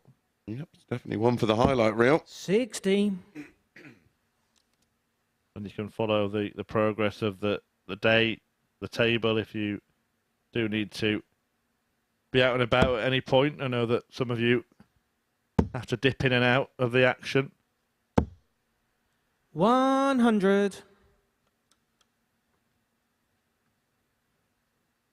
And after working so hard for that break in spectacular style, he doesn't want to relinquish the advantage of throw, but he's done 59. that here. That's been a bit of a feature of his play, hasn't it, so far? Yeah, he's very much one of those players, and it can be a bit cliche at times to say this, but when he's on, he's on. Yeah. And it can differ 134. match by match, leg by leg, really. Yeah. Yeah, he is very much a leg by leg player. I mean, he has had some tremendously high averages here, and at Southampton, and at home. 98. I just love the action and think we should see so much more from him. I do wonder if we will see Warburton 60. take that step, maybe get through Q School or something at one point and Maybe that's, give it a go. Yeah, maybe that's what it is for him to go up to that. Listen, he's got the levels, he's got the ability, he's got the throw. Maybe maybe it's down to belief 140. and maybe getting that tour card Matt, and you require mixing it 122. with the best may take his game up to a, not necessarily to another level, but a more consistent level. Well, you have no choice. It's very much sink or swim in the PDC. 54. Yeah, Matt Clark managed to swim for many, many years, didn't Mike, he? you require 84. Never a prolific winner in PDC darts, but tread water just fine for a long time. Double six, though, here for Warby to double his Game lead, shot and that's in the what he second does. leg. Mike Warburton. Yeah, I mean, I often wonder and sort of debate with Third leg, others it's Matt to throw first. in our game whether Game on. the 128 is sustainable for the players, whether there's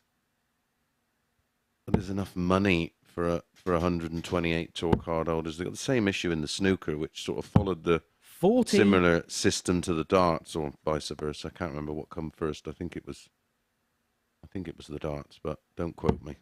Well, I think the problem is, personally, that for those players between 100. 65 and 128, many of them will be better off now not having a tour card. Agreed. And I'm not even talking about, you can even take this out of the equation. Being able to play on the Challenge Tour, qualify through amateur qualifiers. I mean, you won't mind me saying, I spoke to Andy Bolton in the Netherlands at the weekend, who was great here, actually, beaten by Scott Taylor, wasn't he? Yeah. And he said He did play lovely, didn't he? easier to qualify in the amateur qualifiers than it is 59. in the pro qualifiers. Even though only 2 get through, you're playing players that you expect to beat when you're playing the other top pros in those tour card holder qualifiers for the European Tour event. So players like Bolton on the Challenge Tour getting into Euro Tours, and that's without 85. even considering coming and playing here. Yeah. But actually, And of course, depending on your position in the Challenge Tour, you can get into the reserve list to go into the Pro Tour. the ideal thing to do would be to actually get into the top 64 60. without having a tour card, which one or two players have done. Scott Williams, wasn't it? Yeah, and He was having the best of both worlds. He was, Ratajski before him. yeah, he was playing down in Southampton in the Super Series and playing on the Pro Tour and on the Challenge Tour And then once you're getting into and on the WDF. yeah, and then once you get into 95. TV tournaments, of course there's enough money if you're making the first round, if you're making all the telly tournaments, but only 32 really do that. Yeah, yeah. If you're not making TV tournaments, then I don't think it's sustainable. Or Euro Tours now as well. 100. Because, I mean, I think Wayne Matt, Mardle you made a require good point that you can actually 147. win with a couple of matches at the Euro Tour what you used to get for qualifying for a TV event. Yeah, but that's relative to the cost of living nowadays, anyway. So, But again, it's doing it regularly. There's 1 or 2 players that have qualified for nearly all of them, but some qualify for 1, 2, maybe 3 in a good year. And then you've got the players who don't manage to make it to any. They end up do you losing think the tour there's card. too many qualifiers for the Euro Tours? Matt, you require 16. A good question. I'll come back to it after this leg. Clark looks to win it. Game shot in the third leg. And he does. Matt Clark.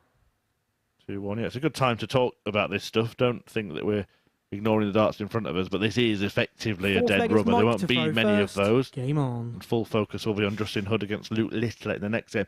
The reason why I sort of hesitate to say yes to that question is because if you eliminate qualifiers, then you also get rid of another opportunity. And I think, Yeah. 140. and also it's kind of you're going to end up with that elite becoming more elite, aren't you? Because you're putting the ladder up behind them. I do think that maybe there are too many non-professional 140. qualifiers. So there are routes open for amateur qualifiers, for home nation qualifiers, etc. Whereas, Yes, the associate member qualifiers, isn't it? yeah, say amateur. 135. Call out Andy Bolton an amateur darts player, but they're making the most of their opportunities. Fair play to them. It has changed a little bit, hasn't it, as well in recent years? They've tried to address that because they used to have 4 qualifiers from the home nation. I think it's now down to 2 with the top 2 ranked players from that country. But then other players would say, well, why should it matter that you're from that country? It's a PDC ranking event. It's not. Yeah. an exhibition to highlight, you know, the growth of the game in that area. And 59. Well, Matt Edgar did a interview recently with Phil Bars, and it was one of the points he touched on. And you know, will players? Is that why we're seeing a lot of players maybe use the Pro Tours as a sort of a bit of downtime, a bit of rest period when where and when they 100. can, because Mike the money Uruguay, available in those Euro 167. Tours is incredible, isn't it? It's £30,000 yeah, £30,000 the winner. we saw a 161 in the first leg of this match. He almost just added a 142. 167. Matt Uruguay, 121. Yeah, £30,000 the winner is correct, but don't forget it's £20,000 to the winner at the end of this week. Yeah, that puts it in a bit of perspective. But for the ones that have won a week 38. and then go on to win Mike here, Uruguay, it's actually 25. in excess of 30,000, isn't it, with appearance fees? To keep that two-leg cushion. 9. Matt Uruguay, 83. Well, the referee must have heard us talking about German darts there, because when you said to keep the two-leg cushion, he said 9.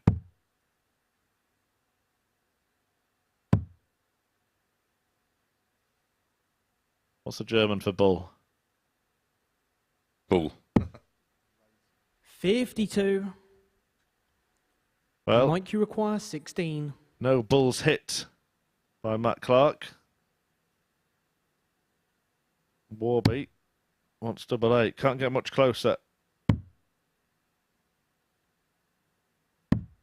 Game Finds shot double on the 4, fourth leads leg. 3-1. Mike Warburton. And the Clark bad form looks like it's going to continue. Yeah. Fifth leg, and it's Matt again, to throw first. Game on. not really bad darts. He's averaging over 90. And if you don't think that's very good and you're sat at home, 140. have a look online for the amateur dart circuit and Darts Atlas. Get involved. We'd love to see some new faces and maybe some future 85. stars here at the Super Series. It's open to qualifying for absolutely everybody. And now not just in England, but Ireland, Scotland, Wales, and now across Europe. Even the Southern Hemisphere. 100. Really is becoming a global event.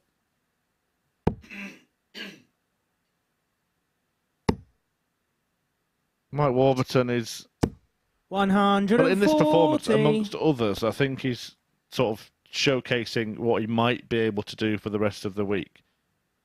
I think even though Jelle Klassen currently sits on more points than him, out of these three, to me, he seems the one most likely to have a couple of good days, 60. Thursday and Friday. Listen, ultimately, it's qualification for Saturday night, and then it's what you do there.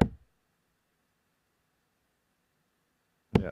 Matt Clark may well end up losing his last 10 matches in this group and still getting through. 100. They all go back to 0 tomorrow. And listen, it must be lovely to win the Group A and get a couple of days off, but we have seen too frequently that the curse of Group A exists. Yeah, although I do think less so 140. in this series compared to Yes. to previous ones. But it might be a little bit of research that we could do between now and the end of the day. But 125. John Worsley won Matt Group A in Uruguay, week 1, didn't 61. He did. he? And was through. Week 2, it was Leonard Gates who won Group A, lost in the final. Owen Bates in the end. Could continue, but it will rely on Matt Clark winning this leg.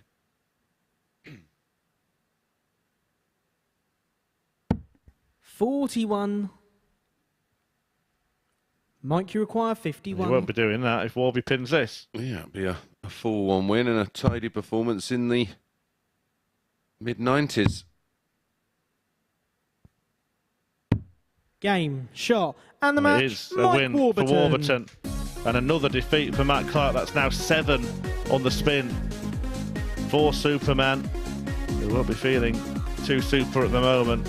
But Warburton, well, he struck his stuff in that game, a 161 checkout to kick it off. An average of 93.19, a point more than Matt Clark, but 3 legs more than Matt Clark. And though it looks like these two players will be in Group C for the rest of the week, Warburton can take great confidence from that win. He'll take on Jelle Klassen in his next match, but coming next, a huge game at the top of the table. It is Justin Hood against Luke Littler in a few short minutes.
Welcome back to the MODUS Super Series, where we are 2 rounds down on our 3rd day of action here at Champions Week. Chris Mason has joined us up here on the balcony to reflect on what we've seen so far. And look, there's only one place we can really start today, and that is the sensational form of Luke Littler.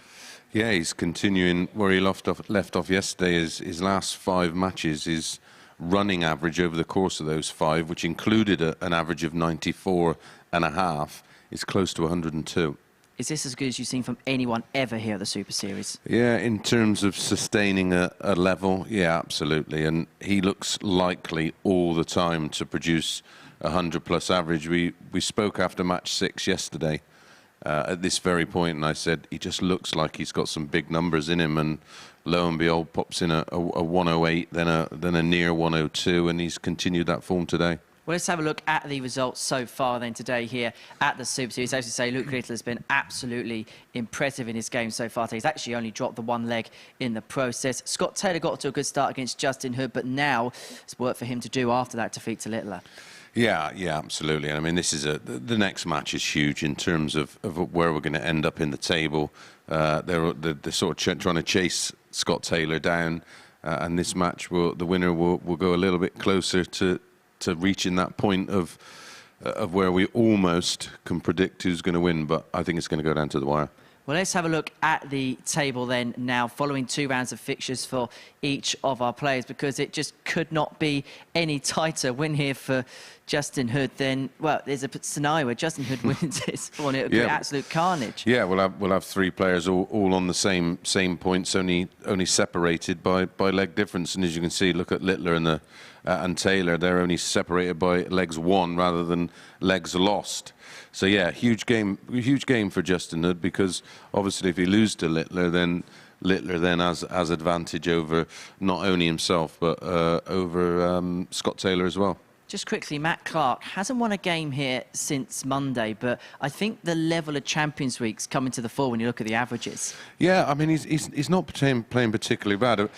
The all-time stats for Luke Littler is pretty much similar to the average of Matt Clark, what he achieved in defeat in the last game. But the problem for Matt is he's very sort of one-paced, and I'm not being critical. That one pace is very good. And that might be enough during a qualification phase of the Super Series. On Champions Week, where we've played for 3 months to get down to 12 players, and they are the cream. And I just think that level of play is not enough, and that's a compliment to the rest of the field. Do you think playing in groups here make a difference or not? No, because we were just having a look at that, and you got the likes of Owen Bates in there, who we know is capable of huge numbers. He's not getting thumped, but there's just that little bit of a difference. Well, we mentioned about big numbers. We can actually have a look now at some of the biggest numbers that our players have posted here at the Super Series. These are the players that made it through to Champions League and some of the winning averages. Well, the 2 highest in there are actually in finals from Luke Littler and Scott Taylor. Yeah, using literally the same amount of darts to complete the 4-0 wins for both of them. And then Jacob Taylor, who was, well, he was really impressive, and someone I knew very little about. He's in there with 107.36 alongside the 107.36 from Luke Littler. John Worsley just shows you, we're going into Group C and Group B territory. Let's have a look at those names in those groups. Jacob Taylor, John Worsley, Steve West. Yeah, so it's not going to get any easier. And we have to remember, Jacob Taylor's coming into this week as the reserve player as well. Yeah, and committing himself, coming all the way over from Canada, which is incredible. That shows a player who's prepared to take a risk, because that ain't going to be cheap. Absolutely not. Well, this next game could be big prizes on the line here, because it is Justin Hood up against Luke Littler. Chris Mason is going to make his way down to the commentary box to describe all the action alongside Chris Murphy. Hello, Chris. Hello, Henry. Yes, that's amazing from Luke Littler in particular. He is in a fine vein of form that might just see him top Group A, just as he did in his qualification week, and went on to win finals night. Littler up against Justin Hood here, who may have felt damaged by defeat to Scott Taylor in the first match of the day, but when Littler beat Taylor a couple of games ago, following on from Hood's victory over Jelle Klaassen, first leg, it's just not only got Littler level on points with Taylor at the top, but also kept Hood in contention. And defeat, remember, against Klaassen in that match would have seen Hood actually fall out of the top 3. So significant win for him there. But just before Chris Mason went to 83 speak to Henry, we were talking about how often Group A winners went on to win finals night, and 57. I spent the break there wisely. Mace did a bit of research, and in this series, from the 12 weeks, exactly a third of them did it. So 58. 4 winners of Group A went on to win finals night, and Luke Littler is one of them. So that tells me winning Group A is not a given. 96. No, it's not a given, however, 3 of them also were runners-up. So 7 Group A winners went on to reach a grand final. A decent 100. return, almost 2/3. So I'm wrong then. No, actually, I think if we did the numbers for all 3 134. series, then you'd be proved heavily right. But if I'm going to try and prove my point, I'll set the parameters myself, thanks. But yeah, the fact that Luke Littler's one of them, I mean, 155. if he were to win, to give it a question, hang on, hold that thought. Because Game shot on the first is leg. a brilliant holder Justin throw Hood. from Justin Hood with a brilliant finish, a 155 to win the first leg. Well, the question was going to be, Chris, Second leg, if it's Luke to Littler throw does first. finish Game where he on. is right now, top of the table, will that experience of already having won Group A and then won at finals night play into his hands? Yeah, absolutely. 65. Well, there's like we talk about the scar tissue often, don't we, and carrying a bit of luggage. But when you've got a positive scenario, then 57. you will always have that positive scenario going forward until it becomes a negative. The funny one, I think, is Jelle Klassen, who in his interview with Henry yesterday said it's not always the best 60. thing to win Group A. But he did win Group A, and then he won finals night. So Yeah, I was fascinated by that as well, because I'm thinking, well, I'm sure you won Group A, and then I remember discussing 93. it. I'm not sure that it was with yourself or Henry, and saying, you know, amazed that they brought their own kit over in Moreno Blum, and they rented an 140. Airbnb. Paul Moreno was playing in, I think we were still playing in the mornings then of Thursday and Friday's Group C, and then having to practice with 140. Yellow when he got back. if anyone interested, by the way, the other 2 were weeks 1 and week 12, actually. John Worsley and, of course, Darryl Pilgrim. 134.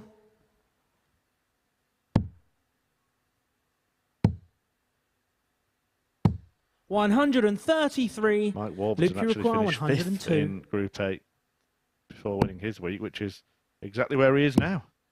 Maybe it's an omen. 62. Well, Justin Justin, Hood you is require looking good here. 78. This is a huge chance. And he's got 2 darts at double 12. Oh, and he's passed up 66. that chance. Luke, you I know. require 40. Our social media team have put together the 30. commentator's bingo card, but I think we could do Justin, a you bingo require card 12. on finishes this week, couldn't we? Game shot in the second leg. Justin Hood. Well, Hood hoping for a house in this match because he was 2-0 Third leg, up. it's Justin to throw And first. as you were just Game saying on. with Henry on the balcony there, this could get very interesting. If he wins this match, all 3 players on 16 points. It really plays back into 93. the hands of Scott Taylor because he would then have the game in hand Yep. on the other 2. But if Hood wins this, I think in the same situation that Littler 100. himself was at earlier on, if he wins 4-1, he will go above 96. Littler. Taylor would actually go back to the top of the table. But if Hood wins 4-0, he will be top of the table. 123. 1-1 between the 2 this week, isn't it? Luke winning 4-2 on Monday with a 104. really impressive 99.14. 418 is 4 out of 7 on the doubles. 140. And then revenge yesterday for Justin. 4-3 despite a 102.35 average from Luke. 56. This is one of the checkouts that's already crossed off the bingo card. Yep. Yellow, Both of them. yeah, Jelle Klassen had the 1-8 yesterday. Littler himself had the 1-5-2. 63. Justin, you require 152. We've already had a 1-5-5 to mark off in this match. 56. It's Luke, simply you require 75 to get Littler back into the game. And it's 2 darts at double 12. That becomes 1 at double 6. Game That shot double on the third leg. hit by each Luke player Littler. now in this match, but that breaker throw just in the nick of time. Yeah. 3 now. Fourth leg, it's Luke to throw Yes. first. Game on. A hill to climb. And we've been telling you 180. If there's one thing that's been lacking today, it was those, and I was just about to bring it up. I mean, his strike rate on them is 1.68 99. across all of his appearances. So a 180 every 1.68 matches. Thought they were going to be like 100. buses then, mate, Yeah. for a moment. So he is due a bucket load because he's not been rattling them in. Yeah, we've been talking about what would happen if Hood 94. wins. Well, if Littler wins, he will be clear at the top of the table by 2 points. But of course, Taylor would have that game in hand against Matt Clark, who's on a 7-match losing 131. streak. But by my notes, Murph, you may have something different to me, but that's only our 90. fourth 180 of the day. Luke, you require 90. Yeah, can't recall many at all.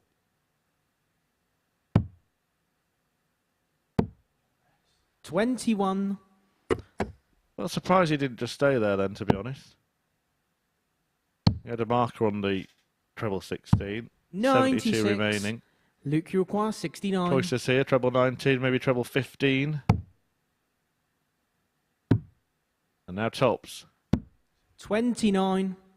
Justin, you require 122. They're not seeing the big scores, but we are seeing the big finishes. And here comes another one. Well, he's just stopped his little focus there, Game but it shot on didn't the stop fourth him pinning leg. the double. Justin Hood. Just when you thought he was going to, well, Littler was going to get back in the match, Fifth leg, it's Justin to throw first. Justin. Game on. pulls out another one for the checkout bingo card. I think it's one we're going to have to get our graphics team on by the 78. end of this Champions Week so we can actually display the ton plus finishers. Then again, it'd be extending out so far that it'd fill the screen. Well, wouldn't we'll it? just do 121 and upwards. Even so, it'd reach probably about where you can see treble 6 there. 140. But what a turn up this is. It's going to be another shuffle. Another reshuffle at the top of the table. If Hood 140. can get one more leg. Well, it's exactly what you predicted a little bit earlier. 3 players, all 140. on 16 points.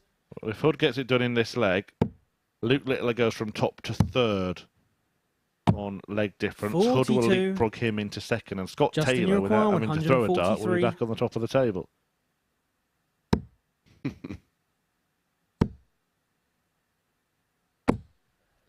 $26. Slight opening for Luke Littler. 104. Clever Justin, thinking you that require from 274. 117. Yeah.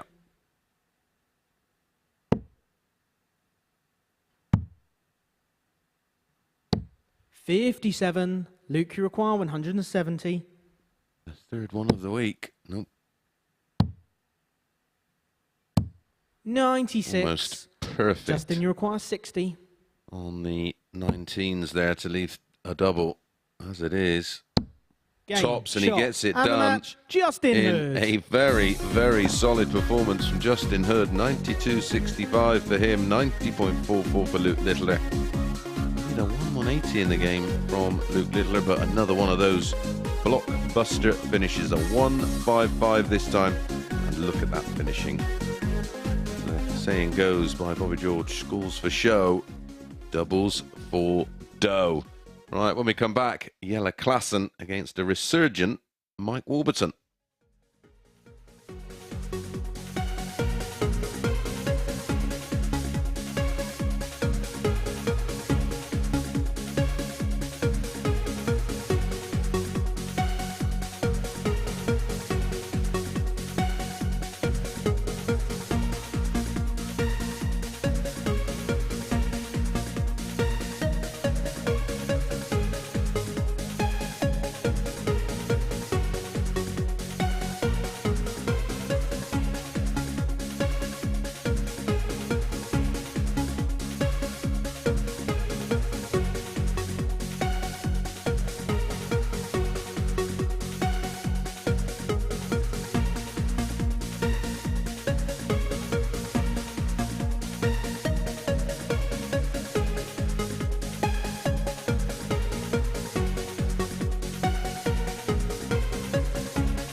Welcome back to the live lounge where Justin Hood has just got the better of Luke Littler by 4 legs to 1, doing so with 2 ton-plus checkouts and a 155 high out. Well, next up for us, Mike Warburton is in action. He takes on Jelle Klassen, the winner of week 3 here at the Super Series, and my word, was it a dramatic final.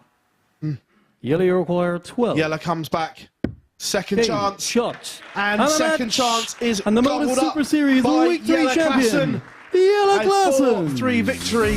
He walks away with the winner's check, £5,000, but more importantly, a place in Champions Week for the Cobra. Congratulations to him. Yeah, the voice of Phil Bars on commentary there, as Jelle Klassen got that win that got him here. You know why they call him Phil, don't you? Fills in when we're not here. Yeah, I know, it's terrible. Recycled, I'm afraid, not my own work. But yeah, did a fine job with Scott Mitchell on Monday, and Jelle Klassen did a fine job in beating Jack Main to win week 3. Yeah, he really grafted hard that week, Jack Main, and he's gone on to have some success since then. Learned a lot from that week. That was his parting gift when I spoke to him. He said, "Love, I've just learnt so much, not just about my own game, but about how to manage my time, and again, things that are often the players forget about. It's hard to get up neat at that time of the morning, and very few players bring in any kind of sort of snacks that will just sustain the energy levels needed. First They're leg, long it's days, Jelle to these. throw first. Game on. Well, what's needed here, Mace, for this pair? Look, destined for Group C, seemingly. I mean, that could change if one of the top 3 have a 100. complete collapse, but they'd have to win all of their remaining matches and Well, they'd yeah, have to lose all their remaining matches. Klassen and Warby are 6 off the pace, and they've only They've got 6 to play for. Yeah, anyway, so 180. mathematically not done. It will be for one of them after this. Yep. Sure. 57. Perfect start for Mike Warburton. We said when he's on, he's on. Oh yeah. And he's on. And it's on. 140. Well, it was until you said it was on. He can't hear me. But I bet The darting gods can, though, Murph. I bet that sometimes they sort of do hear a voice in their head, don't they, when the 5 darts are in. I think at that point you're 60. probably thinking, I've got a chance here. I wonder if anyone's done any research into, say you hit a 180 30. to a leg, when's the most common point to then miss? Is it the 4th dart, the 5th dart, the 6th? I think it's the 180. Mike, you require 151. I reckon it's the 7th. We see so many back-to-back 180s, don't we? Yeah. Yeah, and then a next one. A little that's twitch. a long way away. 97. The interesting is to see the 104. strike rate of the 8th going in and then being hit and not hit over the years. Particular, I think that the dart, Especially recent times, say 10 years. 80. the dart in 9 darts is the Mike, you switch require dart, isn't 54. it? Yeah. How often is it the switch? Whenever they choose to do it, that's missed. But no 9 darter. Game shot in the first leg. 14 Mike will do Warburton. for Mike Warburton. And I mean, on the Pro Tour, where the conditions are literally perfect. Second leg, it's Mike to throw first. loads here, Game isn't on. there? Well, yeah, there has been plenty this year alone. 9 dart finishers. We've had 9 in PDC darts. That's including 100. Challenge Tour and Development Tour, everything else. Any on? Have we had any on? Any on TV? 58. Don't believe we have yet this No. year. Some of the names have played here at the Super Series, of course. Hurrell, Hall, Sherrock, and Van Veen. Yep. 100. Yeah, Fallon Sherrock becoming the first woman to hit a 9 darter in the PDC, and we did an interview all about that, 81. and it's on our MODUS Super Series YouTube channel.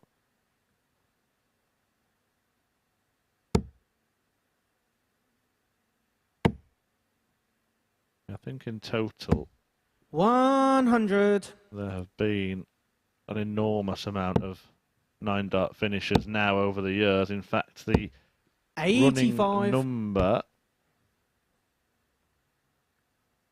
do have it somewhere.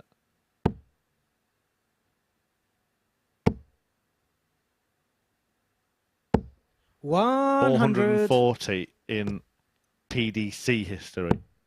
That's not including the stuff we've seen here at the Super Series. It's not including stuff in the WDF 134. or Mike, you elsewhere. require 101. 440 in the PDC. How many of those have been on television? Do we know? Well, sorry, pal.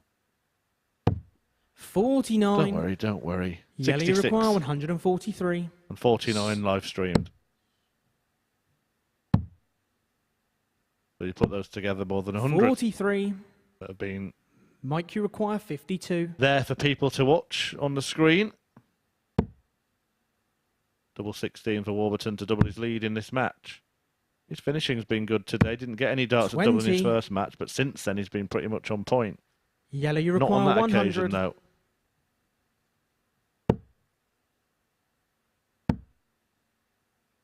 I'm just 60. looking at it in terms of. Mike, you require 32. I mean, it doesn't. Obviously, there's more darts thrown on the floor than there is on Game TV. shot in the but second leg. Mike Warburton. for me, it's the conditions, how much of a relevance that has on it. Third leg, it's Yellow to throw first. You know, Game that on. incredible debate. Yeah. Well, I'll give you some more little stats then while we're on that topic, because this game probably is 93. just a warm-up for Group C. Michael Van Goen heads the 9-darter list. He's hit the most, 24 9-darters Michael Van Goen's had in his career, in his PDC career. 140. Brendan Dolan, James Wade and Robert Thornton, of course, share the accolade of double start 9-dart finishers. Remarkably, Wade and Thornton doing it in the 58. same match. Record in one season, 47.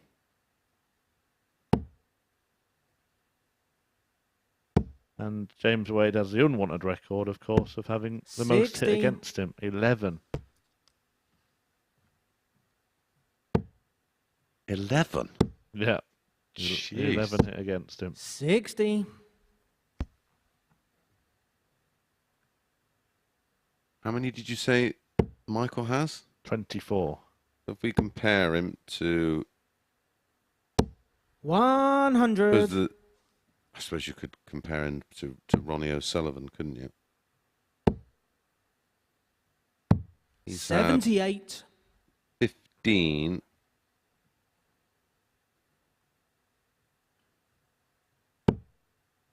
That's TV ones. 15 in 60. 20 odd years, is that right? He did have a little bit of a competition with Phil Taylor once, didn't he? Yes, they were trading them, weren't they? Well, usually at the end of a 9-dart finish, 48. he's 1-4-1, and that's what Mike Mike, you Warburton require wants 141. here after a dozen darts to make it 3-0. And that is the first part of the equation. Second isn't there. You think, mate, we're starting to see a few 89. players now where Yellow the head has require already 164. switched to Thursday. Yeah. Most definitely with. Oh. It's almost 116. back in the present Mike, shot you there from require Klassen, wasn't 52. it?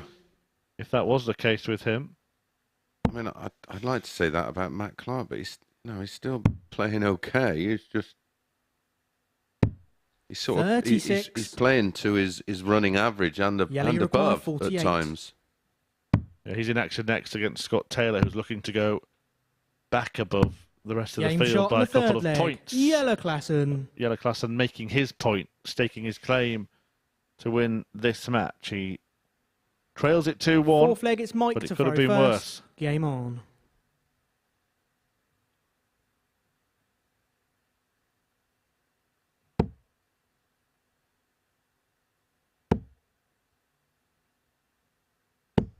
$100.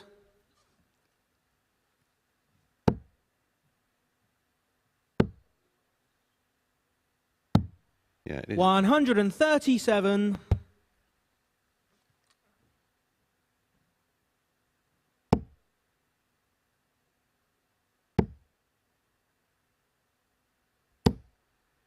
100.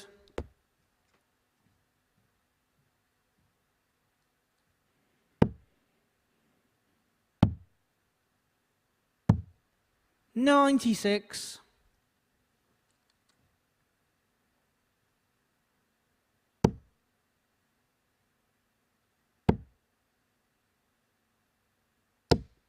85. Yeah, and I'm just beginning to force his way back into this one. All looked pretty one-way traffic initially. 46. Well, shake of the head there. Yeah, it's about the low end in terms of performances we've seen so far, though, still, isn't it, from class and low 80s after 3.5 legs. 60. It'd be interesting to see the running averages after 3 days and compare that to table position. 180. Mike, you require 156. See if that tells us any more. Wow. Well said, his finishing's been on point. We saw him have a 161 in his last match. Now he wants a 156. 120. Yellow, you require 42.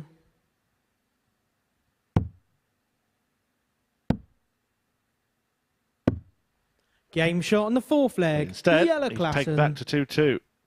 Yep, 15 dart breaker throw after one dart at double 18. Fifth leg, it's yellow to throw first. Game on. Yeah, another one for our. I think it's telling me the 156 has already gone on our 134. big checkout bingo card.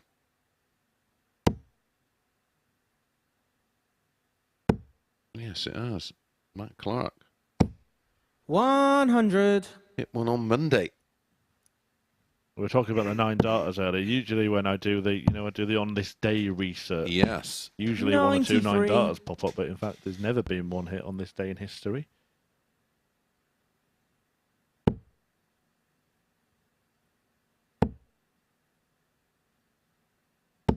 $100.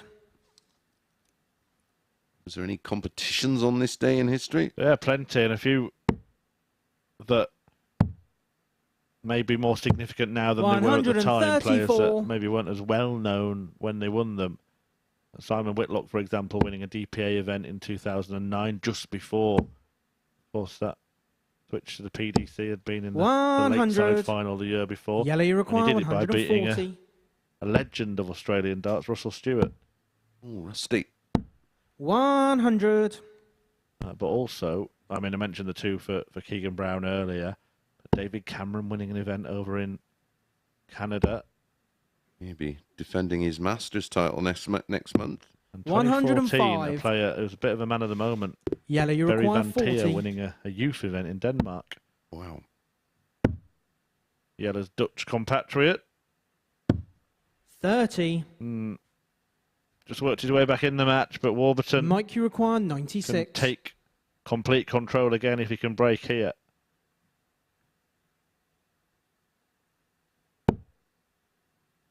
Double. Tops. 56. Yellow, you require 10. Game shot on the fifth Klassen. leg. Yellow Klassen. Retains control.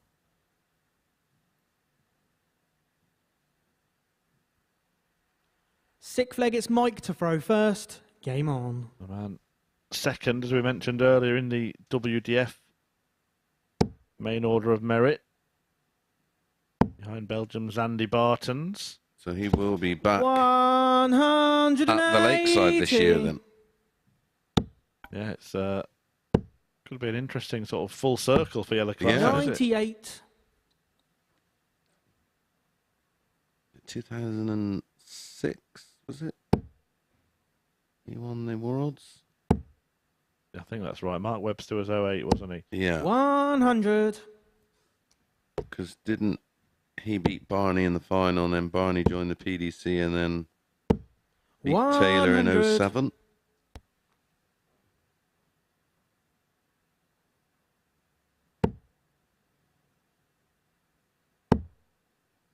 Seems an awful long time ago. 140. Yeah, it was 06. Trying to remember who won in between. Of course, it was that famous final in between in 07 between Adams and Nixon. Yeah. 133. Well, this Mike, you require 81. the force of decider in this one. Good start, good dart, good Game finish, shot good and a sick leg. flag. from Mike Mike Warburton. Warburton. 180 to start, 81 to finish it, and we go the distance. Yeah, one of the most remarkable comebacks that from Seventh and Nixie. final leg. It's yellow God to rest throw his first. soul. Game on.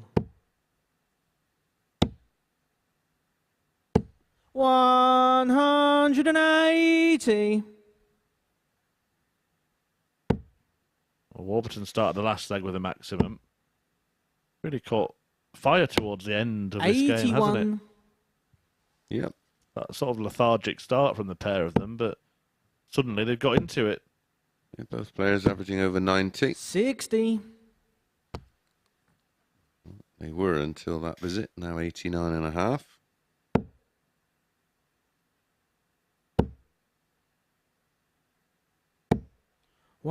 $140.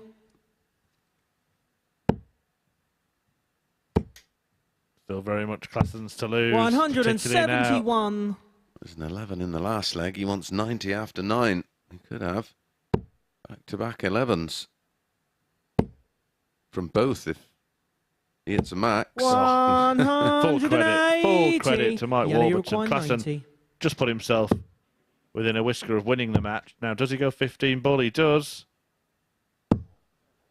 43. Thought the way the Mike, dart you was require lying, it was going to 100. prove difficult, and it was the case. Does he go tops? Well, assuming he 60. did. He didn't get close to it, did he? Yellow, you require Caught the flight 47. on the way in.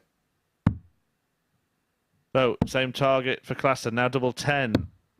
37. Warburton will get the chance to Mike, win you it. require 40. Yeah, the inside wire. Warby tops after 12 for a very good win in a very good performance. Game, shot, and that's and the exactly match, Mike what it Warburton. was, an average of 97, 57.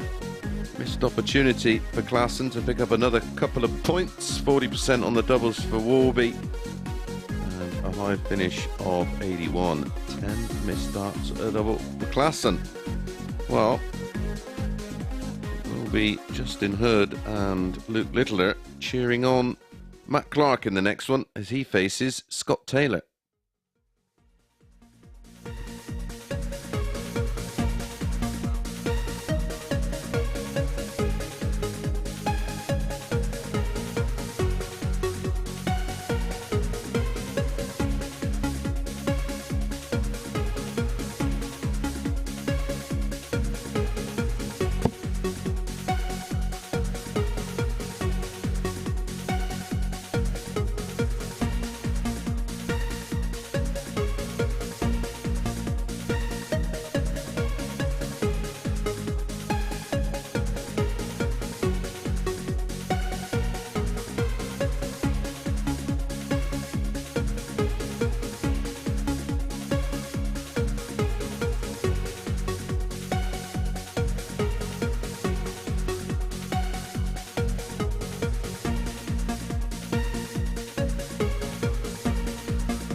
Welcome back to the MODUS Super Series. Mike Warburton with an impressive performance to get the better of Jelle Klassen by 4 legs to 3, doing so with a 13 darter in the deciding leg. That defeat means that Jelle Klassen, no matter what, will be playing Group C darts on Thursday and Friday. But full focus now is back at the top end of the table as we see Scott Taylor in action. He takes on Matt Clark, and this is being watched by the two Chris's. Yep, indeed, bottom against top as Clark in position 6 of 6 takes on Taylor, who right now is in pole position to make it through the finals night from this group. This is his game in hand as well, so not only would a win keep him at the top of the table, but it would open up a 2-point buffer to Justin Hood and Luke Littler in the chasing pack. As for Matt Clark, well, he's looking to arrest the slide at the moment. It is 7 straight defeats for Clark, who lost all of his matches yesterday and has been beaten by Jelle Klassen and Mike Warburton today, who has the top 3 still to play as he bids to end that trend. Scott to throw first. Game on. Yep. Well, it's got to stop the rot somewhere. Will it start with Taylor? 83.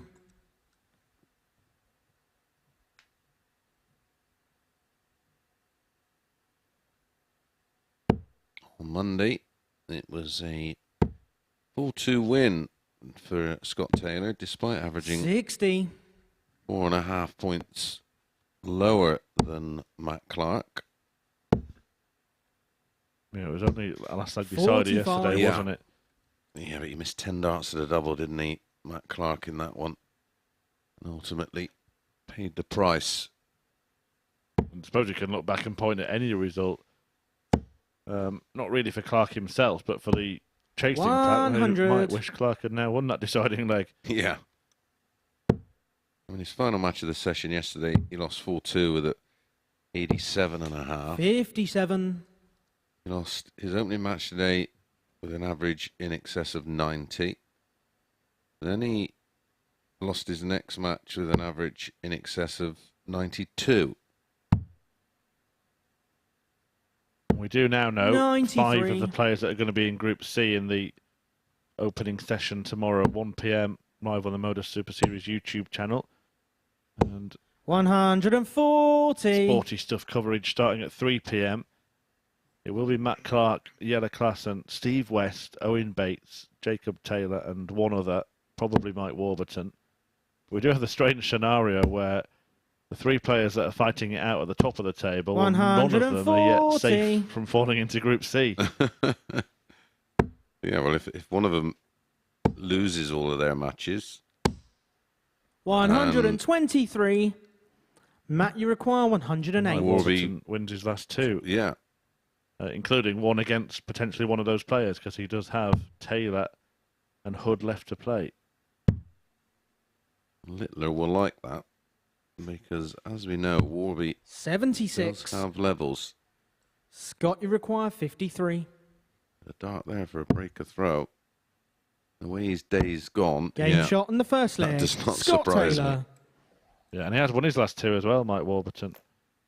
After a 4-0 defeat to Luke Littler. Very similar, actually, Second to leg Justin is Hood. Matt to throw first. Game on. Sorry, not Justin Hood. Scott Taylor himself yesterday lost 4-0 in his first match, then won his last 4, didn't he? Yeah. Justin Hood did the opposite. Won his opening 4 and lost his last one. 59.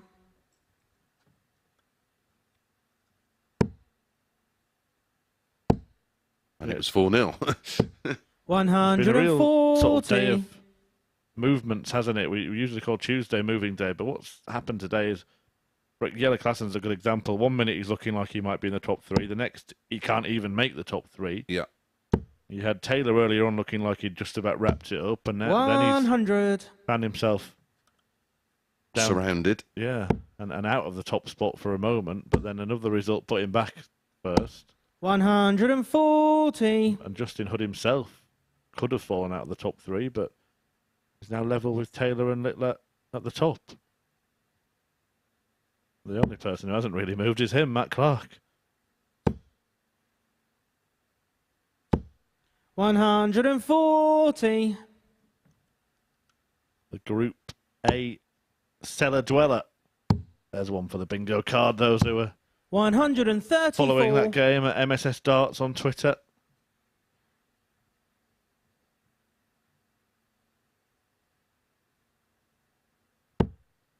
Taylor making most of the moves in this match. It's a very good start for Scott. 65. In position to break. Scott, you require 87.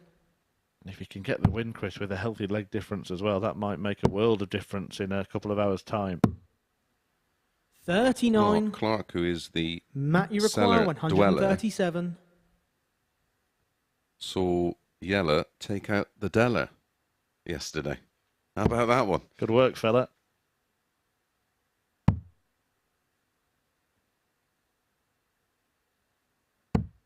$97. Scott, you require 48. Over 2-zip. Tops Game and shot on tens, the that's what he's second been leg. all about. Scott Taylor. Scott Taylor, and it's what has taken him to the top of the table. Third leg, it's Scott to throw first. Game on. One thing I will say, Matt Clark may be on course to lose 8 games in a row here, and he's looking a heap of trouble at the bottom of the table, but write him off at your peril. 80. Oh, yeah. I mean, well, this match is a perfect example of how things have gone for him. He missed 1 dart at 32, at double 16 for a 15 dart break in leg 1, and he's left tops after 15 in leg 2. He's averaging 96. 93 and 2-0 down. Yeah, and that's why we say write him off at your peril, not just because of the history of he has this incredible record of always making the final of weeks that he's been involved in. 140. But because all it takes is for those small things to change, and suddenly you're talking about him winning his last 8 matches, not losing them. Yeah, well, he's never not made a final. Yeah, it's incredible. It really is, particularly some of the positions he's been in as well in the groups. 140. 2 occasions believing that He's out. he was out, yeah. You can never be out on a Wednesday. 101.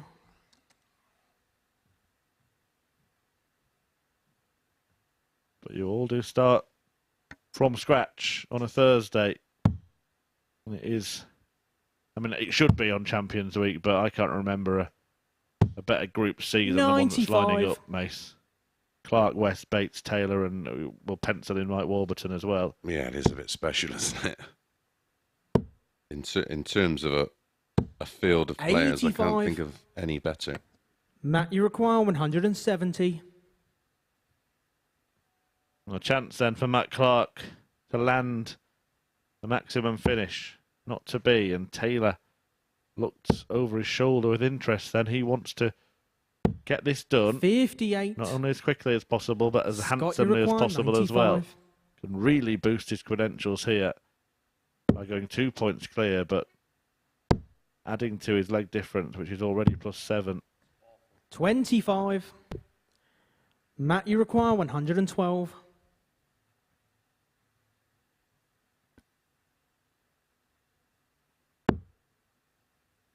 Needs something just to ignite his day. That may be Game it. shot in the third leg. Matt Clark. Instant break back.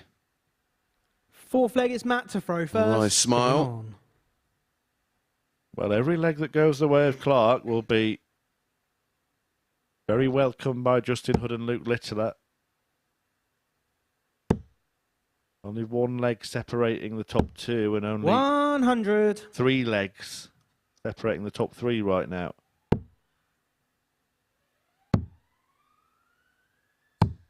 $96.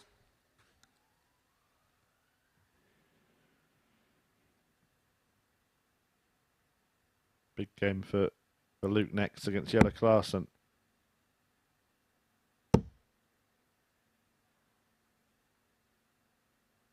Oh, there's something on 180. all of the remaining matches. Littler against Klaassen, Clark against Hood, Warby against Scott Taylor, Clark against Littler, and Taylor against Klaassen, and then Hood against Warby. This could go down to the wire, Murph. Yeah, and we worried when all of the top three were playing each other earlier in the day, that might not be the case, because if one of them were to win all of those matches, then it could have been pretty much done and dusted. But it could have 100. gapped the field. As it is, it's not worked out that way. And is Taylor going to start to experience troubles here against 98. Matt Clark? Having put himself in a Matt, very you strong require position. 121. Matt Clark is playing at a Premier level here, averaging over the 100 and looking for a 1-2-1 for parity. 11 or treble. Gets a treble. Double 14. 107.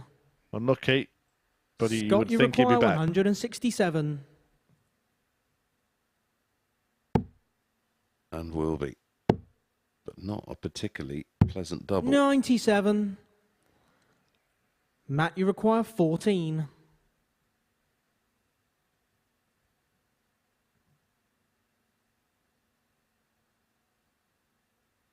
Right at it. Made it harder. You can see where he needs to No go. score. Yeah, that was roughly.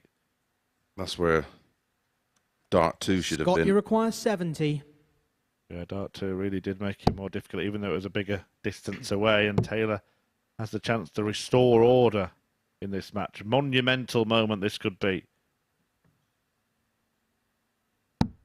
Game shot on the fourth leg. And Scott Taylor takes it out. Matt Clark can only lick his wounds.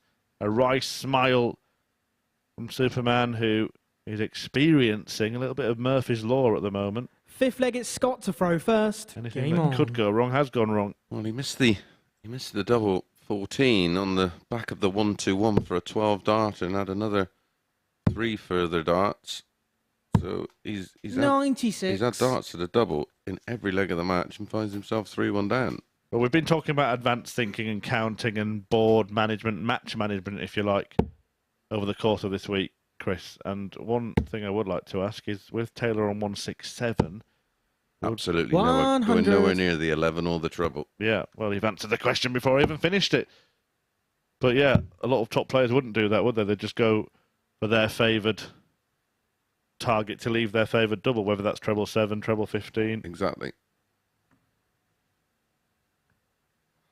Treble 15 for double 8, and then you have every option open to you.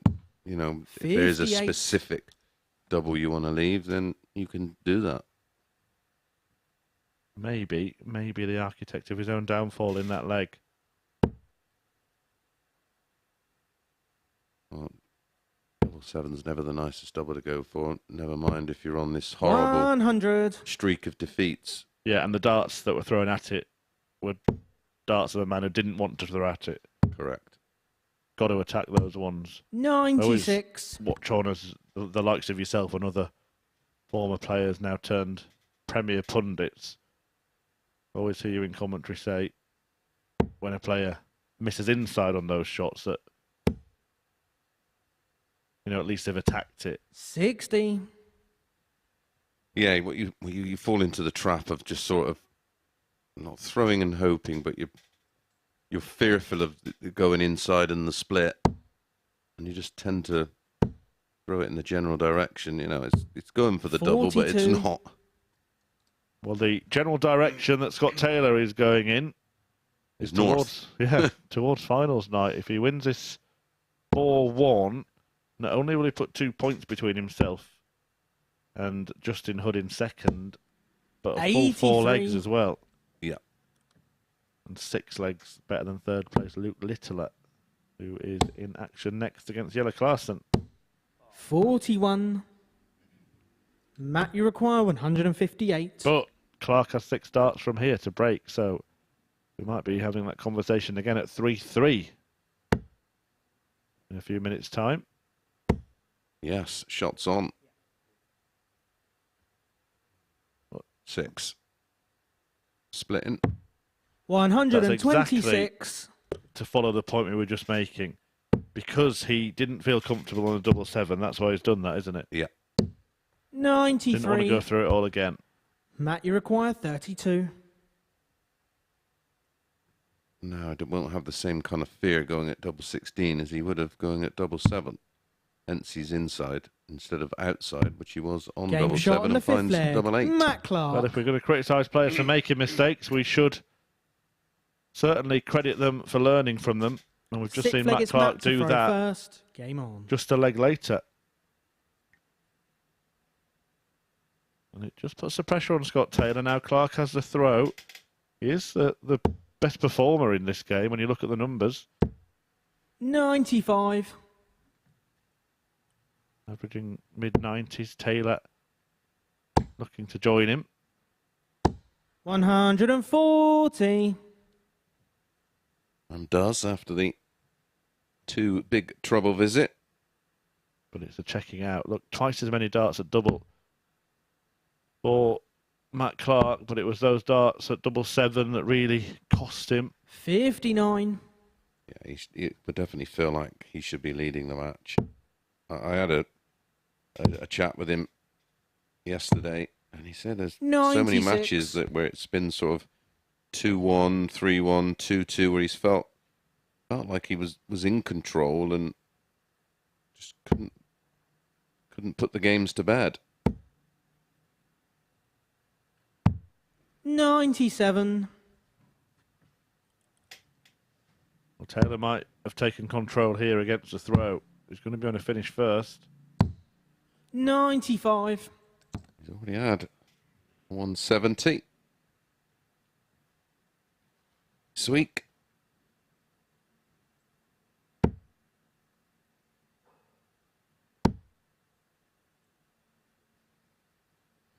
Oh, huge opportunity now for Scott Taylor. Grimace from Matt Clark tells you everything you need to know. 35.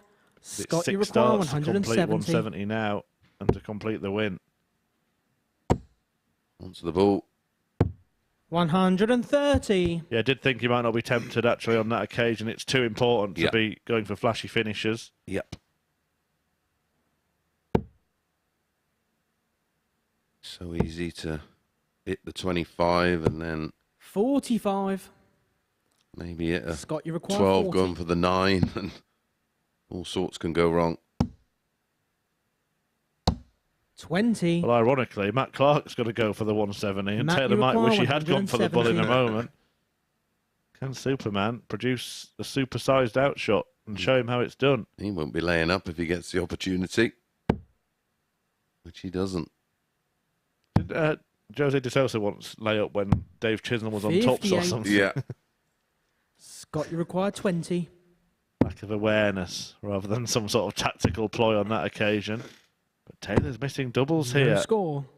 And it was something he wasn't doing, which is why he was Matt, you require leading the match. He 112. was 3 from 4. Yeah, he's missed his last 7.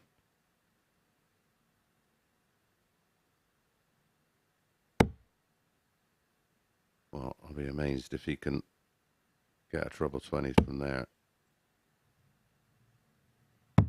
56. Well, has he missed his last 7, or has that Scott, you bullseye require that he 20. declined gone down as a missed double? Certainly missed 6 in this leg, hasn't he? Game, shot. he does win the and leg. match, Scott Taylor. He wins it 4-2, and he means he goes 2 points clear at the top of the table. You can see that he's been given a workout there. He knows how big that could prove to be come the end of the day. And Scott Taylor getting over the line in the end after some double trouble towards the end of the match, but he pulls clear after 13 fixtures of 15 in this group. It's Taylor on 18, Hood and Littler on 16 points, and we're going to see their next couple of matches. Littler up first. He takes on Jelle Klassen after the break.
Welcome back to the MODUS Super Series, where it's Scott Taylor who is back on top of the table in Group A, getting the better of Matt Clark by 4 legs to 2 in that previous encounter. Next up for us, it is Luke Littler in action up against Yellow Class, and Littler can move himself onto 18 points with a win here. And talking about 18, let's put a 1 on top of that for our next magic moment. We should require 118. This would make Scott Baker have flashbacks to yesterday. He's starting on the ball. It's 18 for ball. This could be the best shot you've ever seen. Wow! And look at Scott Baker's face. I am stunned. Bull, 18. See if it gets Reese to throw first. Yeah, and let me tell you, it takes a lot to stun Matthew Edgar into silence. And that was a remarkable check out from Reese Robinson, one of our magic moments here at the MODUS Super Series. Bull, 18 bull, but there'll be no flashy stuff like that from Luke Littler. It'll be very businesslike in this game. He now needs to respond to Scott Taylor, who knows if he wins his last 2 matches, will win the group. And because he's opened up a 2-point gap, First leg, Chris, it's you Luke would to have throw to say first. Game on. that any slip up now for Hood or this man would be fatal. Yeah, absolutely. He's 100. well, Scott Taylor's got Warby to play, which could be potentially a tough one, and he's got 96. Klassen. And two potential banana skins, but 98. in saying that, Littler's got Klassen, Hood's got Clark, Littler's got 94. Clark, and Hood has Warby. Yeah, and both of Littler and Hood play before Taylor plays again. So we could 59. have the exact same scenario when Scott Taylor plays Mike Warburton as we did when he's just played Matt Clark, which is 3 players 41. tied on the same points, but Taylor playing his game in hand. Yeah.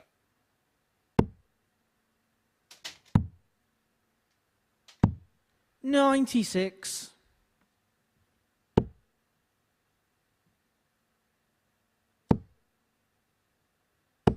$60. Luke, you require 148.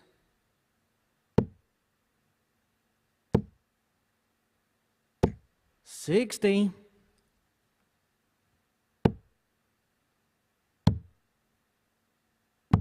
$90.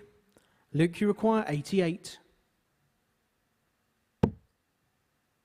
18. 44. Not quite bull 18 Yellow bull, but he require needed 120. 18 bull. I can remember that Bull 18 ball, and I was absolutely staggered. 60. Well, Luke, you require for 2 44. things.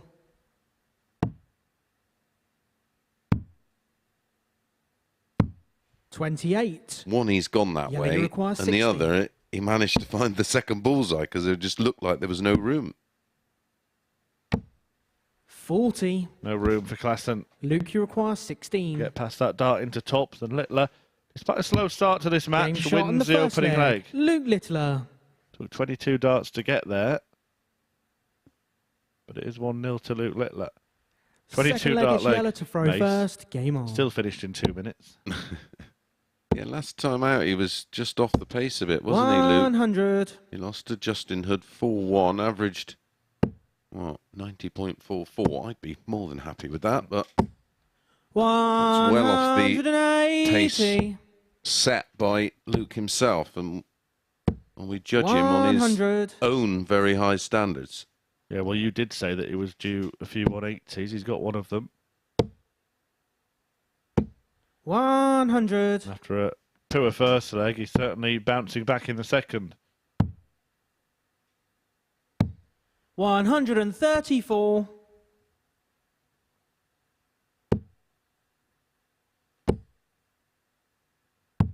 $57. Yellow See, require a lot of the players now 167. can play the role of spoiler.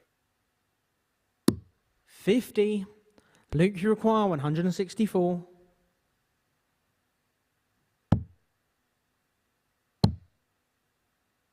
I've seen that 124. utilised by other players. Yellow In fact, I've require seen Michael Van Gerwen 117. do it, and I've seen him do 113 bull as well. Game shot on the second leg. 117 done the Yellow conventional Klassen. way by Yellow Klassen.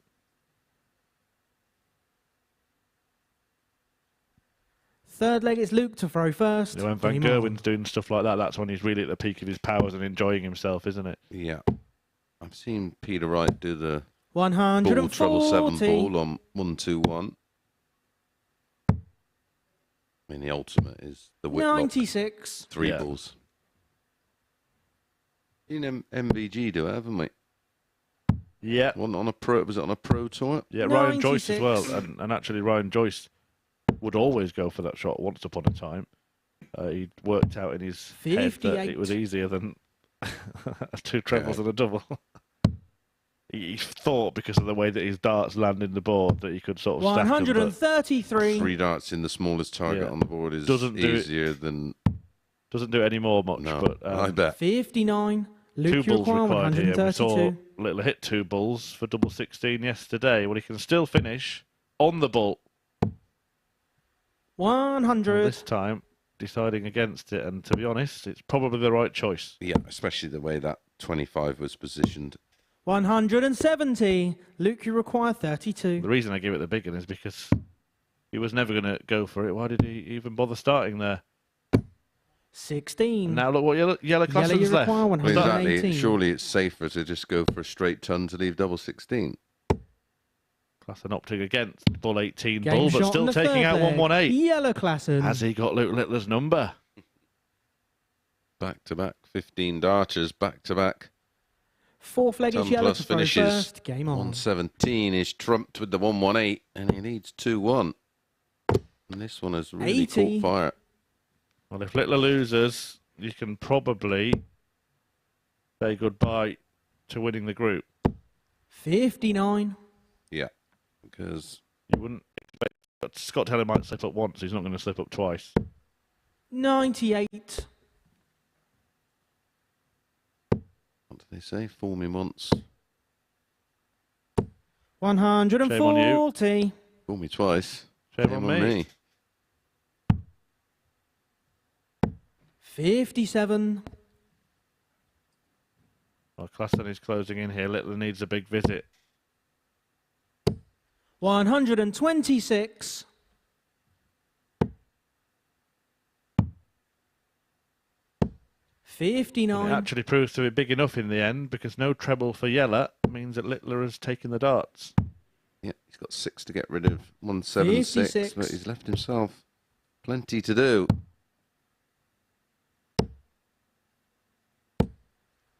139. Luke, you require Yellow here, 120. playing with a lot of freedom. It's this man under the pressure. Game shot on the and fourth he leg. Luke responds. Littler. And that's a 3rd consecutive ton plus out. And a 3rd Fifth leg, it's consecutive Luke to throw 15 first. darter. Game on. And we saw from that camera angle there as well that he used the dart, didn't he, to guide that into tops. Whether it was 58. completely intentional or whether a little bit of a lucky deflection, only he knows. 83. Skid off it into the double. Yeah, sometimes they'll go in, sometimes they'll just deflect away. I've seen a couple of really strange ones actually, not at the 125. Super Series, but Johnny Clayton now twice has had a dart deflect out of the treble 20 and into a different target and 100. still be on a 9 darter. One was at tops, one deflected into treble 18. 90. I do like these magic moments we're getting this week, because you do see some weird and wonderful things when you watch as much darts as we do. 140. What's the strangest thing you've seen on a dartboard? I think it was I'm pretty sure it was James Richardson, where it went in, come out, and went back in again to the treble. I thought I was seeing things. I was like, 61. what's gone on there? I'm expecting that it it's sort of it's almost like a double push on the dart. 90. I think it had Luke, you bounced require out, caught the flight, 167. and then gone back into the treble 20. 55. I mean, Yellow, you require 88. yeah, that's got to be right up there. Classen 81. misses that shot, and I'm not sure about the setup there. Luke Usually require 18s 112. did himself basically out of 10 points that could have put him on 78 rather than 88. Oh, that was the danger. He didn't. You could see him move across. Didn't like that. 72. Yellow requires 7. Again, could have switched targets, couldn't he, if he didn't like it? It's double 2 for Classen to edge ahead in this match. 5. No harm done for Luke Littler. Luke, you require 40. I think one of the strangest ways I've seen a player go is Game shot on the 5th Alan leg. Norris. Luke I Littler. once saw him on 143. Actually starts over at the... I'm not quite sure whether he's going for treble 14 or treble 11. 6th leg but is he went yellow over to there throw for his first first. start on Game on. 143. That's a bizarre one, all right. 85. I'm thinking his 42 or 33 leaves a treble and then bullseye. 180. Well, he's been kind of tiptoeing across the tightrope in this match, Luke 140. Littler, but it looks like he is going to cross safely in the end. Well, he dodged a bit of a bullet in the last leg. 140. 5 perfect, and you can see the reaction from him. Fancy 56. to go at the 141. And that's another funny thing we've seen, isn't it? Michael Van Gerwen from 181, taking out 141 after his 140. opponent, Dave Tittle, had just missed Yeah, that for a 9 darter. absolutely darts housery at 100. its finest. Luke, you require 41. So, to get the win, and it's a well-earned one as well, but he's missed a big number there, so it's only 1 darter double. Game. But that's shot, all he needs. And a match. Luke Littler. Luke Littler does get over the line. The match had its moments. Yellow Classen threatened in many of the legs. Took out ton-topping checkouts in 2 of them, 117 and 118. The 120 from Littler, the highest checkout of the match. And a dozen darter to win it. And he then poses the question to the next couple of players coming up. Justin Hood, who takes on Matt Clark in the next match, and then Scott Taylor, who Littler has just pulled level on points with at the top of the table. And the run-in is well and truly on. Don't go anywhere.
Welcome back to the MODUS Super Series, where Luke Littler stays hot on the tail of Scott Taylor following that success against Yellow Classen by 4 legs to 2, 92 average, 6 legs completed in 10 minutes and 13 seconds. An incredible standard, an incredible match.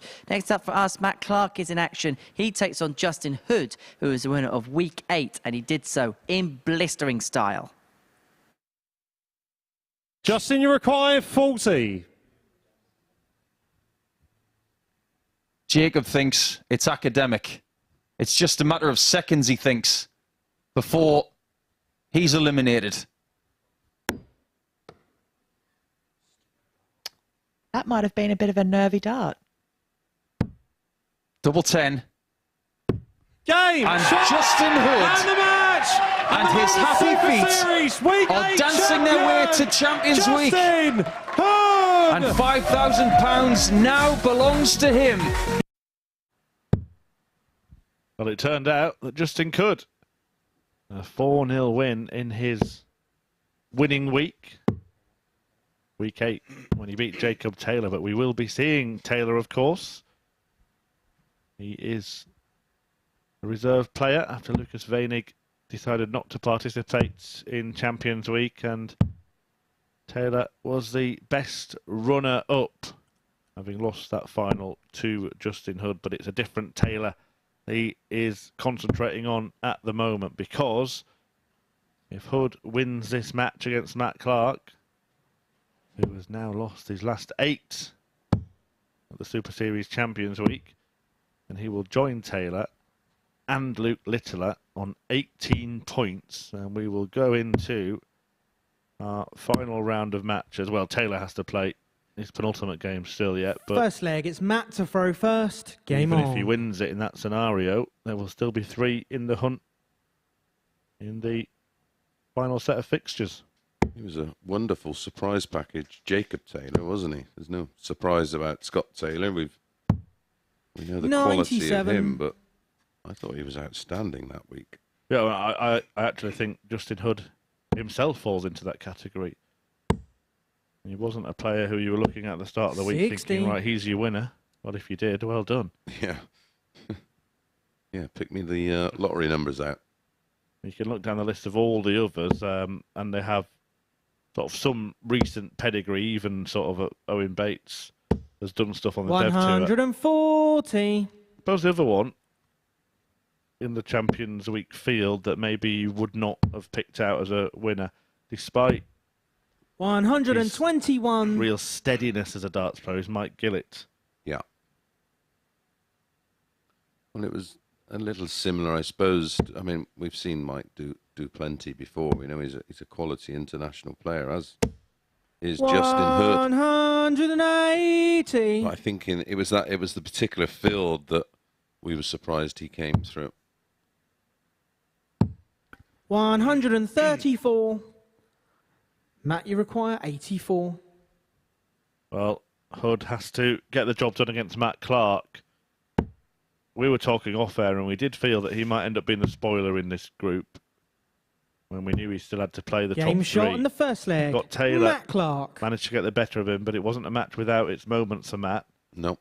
Now he's playing Hood and will finish against Littler. Second leg is Justin to throw Just first. got a little Game feeling on. he'll win one of those matches. I don't think we'll see Matt Clark lose every match 2 days in a row. 16. Another example of his very, very consistent and solid play was last time out. I mean, he lost to Scott Taylor 4-2, despite averaging a little bit more than him. But again, it was close to 88, 43. which is, you know, during qualification weeks away from Champions Week, that would win you more games than you would lose. 121. If Hood loses here, incidentally, he's then relying on Mike Warburton beating Scott Taylor to stay in the race for top spot. However, if Warburton does that, then his last match against Warburton could end up being a straight shootout for third place. 97. Yep. Real conundrum who he wants to win that match. Will he settle for Group B confirmed, but still, or would he risk going into Group C, but still having a chance of topping the 96. group? I think a lot of it, you know, we were in class and say that he didn't think it was an advantage winning Group A. I think it's very much down to the individual and your mindset. Yeah. Some people just would prefer to be 59. in that Group B, knowing that it's more of a chance that you qualify than you don't, and just to keep match sharp. Yeah, but I think you've made a great point on that, which is it's your responsibility 96. to make sure that you do keep yourself Yeah, sharp when you do get through to absolutely. finals night. Because I think it'd be a fool to say they'd rather not qualify through Group A. Absolutely. Well, speaking of which as well, we've had many close run-ins in Group A, 140. but usually Justin, between you two require players. I can't remember 128. one between three. No. No, I just think that's the nature of Champions Week, isn't it? 22. Those bottom three got separated quite early, didn't they? And then, well, as did Justin Hood on Monday, but since then, the bottom three have been 100. sort Justin, of you cast require adrift. 106. Warrior, some effort to try and get himself back in the mix. Yeah, he'll be hoping for Clark to win here. That is part of the scenario required for him to do that. 40. And Clark is making a good fist Matt, of you things. require 62. Fantastic performance so far. Treble 10 for double 16. Just misses that. So options, but 20 for double 16 or 12 for tops. Game shot in the second leg. There we Matt go. Clark. Matt Clark is taking the game to Justin Hood. Remember, he needs a win. Third leg, it's Matt to throw first. Keep himself Game not on. only in the race for top spot, but to ensure a place in Group B at worst. If he does win this match, it would mean that he would be too far 40. ahead of Mike Warburton, and Group C would be complete. But if he loses, and he's halfway to doing that, then 81. still a chance for Warby to nick it. That would be absolutely remarkable, wouldn't it? Well, yeah, it's taken some run from Mike Warburton, but credit to him, beaten 4-0 in his first match today, but then a 4-1 win against this man, Matt Clark. 60. And then a last leg decider victory against Jelle Klaassen. And he takes on Justin Hood in the very last match of the session in what could end up being a straight shootout for third place. But it would mean, of course, 100. Warburton beating top of the table Taylor next.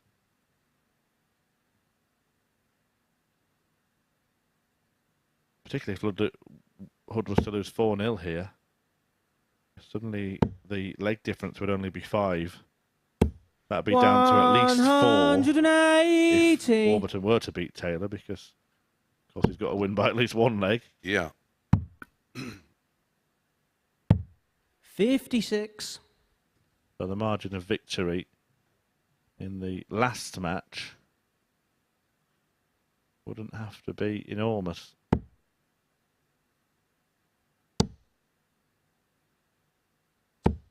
$140. And it seems to be heading in that direction, Chris.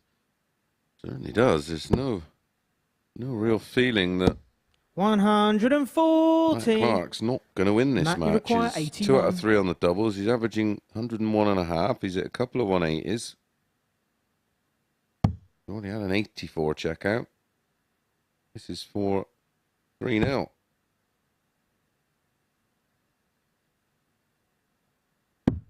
Game shot Great in the stuff third leg. from Matt Clark. Clark. And he's now piling the pressure on his opponent, who is in a spot Fourth of leg is bother all of a Justin to sudden. throw It looks first. like he's Game bowing on. out of that race for top spot. Just to paint a few scenarios to you here now as we 57. get to the end of the day. If Mike Warburton does beat Scott Taylor in the next match, assuming that this is a win for Clark, and it looks like it will be in this position, then Justin Hood will go into the last match of the day 60. potentially, because he does play last game, so it would depend on the results of Littler and Taylor before him, but he could still have a chance to win the group, but still also have a chance of not being in Group B. What a position. I don't think we've ever seen that before. 140.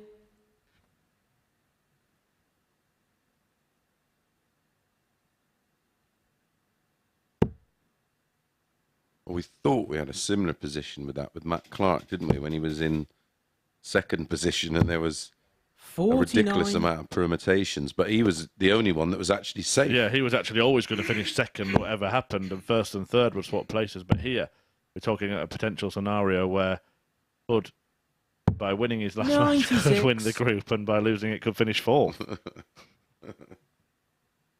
I don't think it will happen because I don't expect both Littler and Taylor to slip up in their final games. However, a confidence-garnering victory from 100. Clark could be something for him to take into his last match with Luke Littler. And I know you thought Littler maybe got away with one a little bit against Klassen.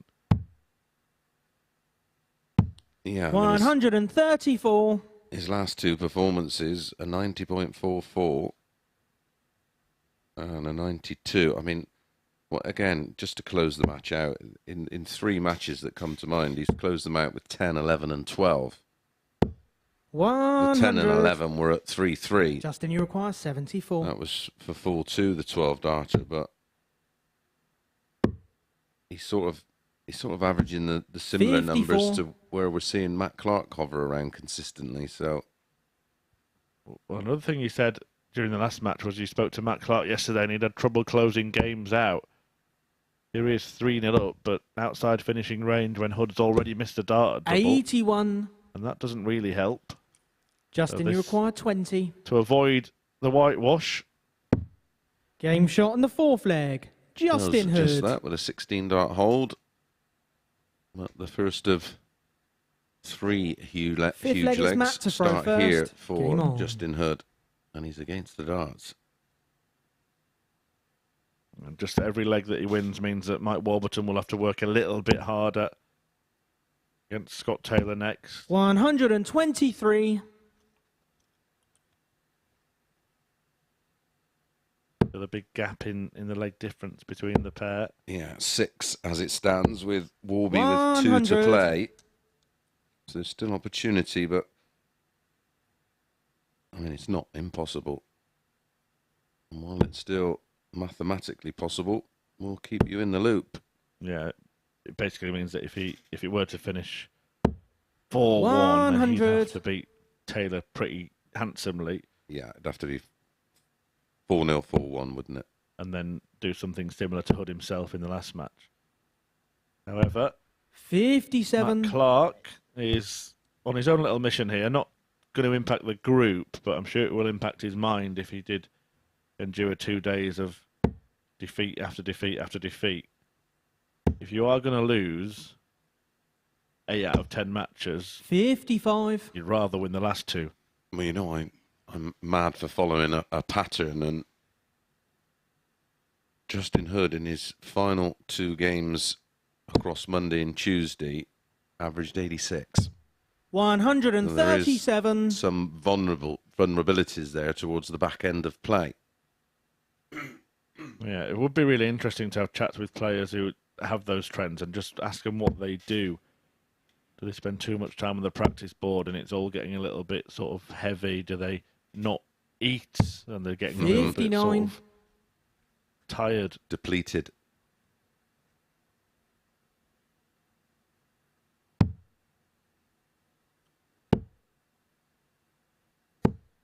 $43. All these things can Matt, play you their require part. 164. Matt Clark has certainly played his part today. Despite losing his matches, still played at a very high level, and the rewards might be about to come. 92. Justin, you require 164.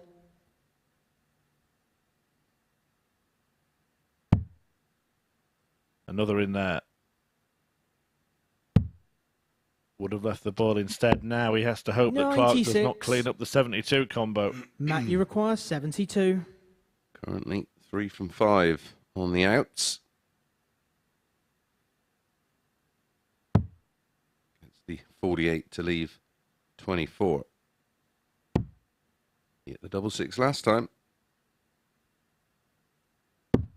Game, shot, hits it again and the this match, time. Matt Clark. And Matt Clark finally ends this losing streak in a victory that harms Hood's chances. Matt Clark and 92.08 average, but the finishing was excellent in that one. 4 out of 7. Hood himself only had 2 darts at double in that game, and defeat means that he could be out of the race after the next game for top spot, because Scott Taylor could pull himself 4 clear of him, and it becomes then a 2-horse race for that first position. And just for now, Justin, not quite assured of a top 3 finish either after, well, a hiding for Hood as Matt Clark wins 4-1.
Welcome back to the MODUS Super Series, where Matt Clark has found himself back to winning ways of a 4-1 victory over Justin Hood, doing so over 92 average.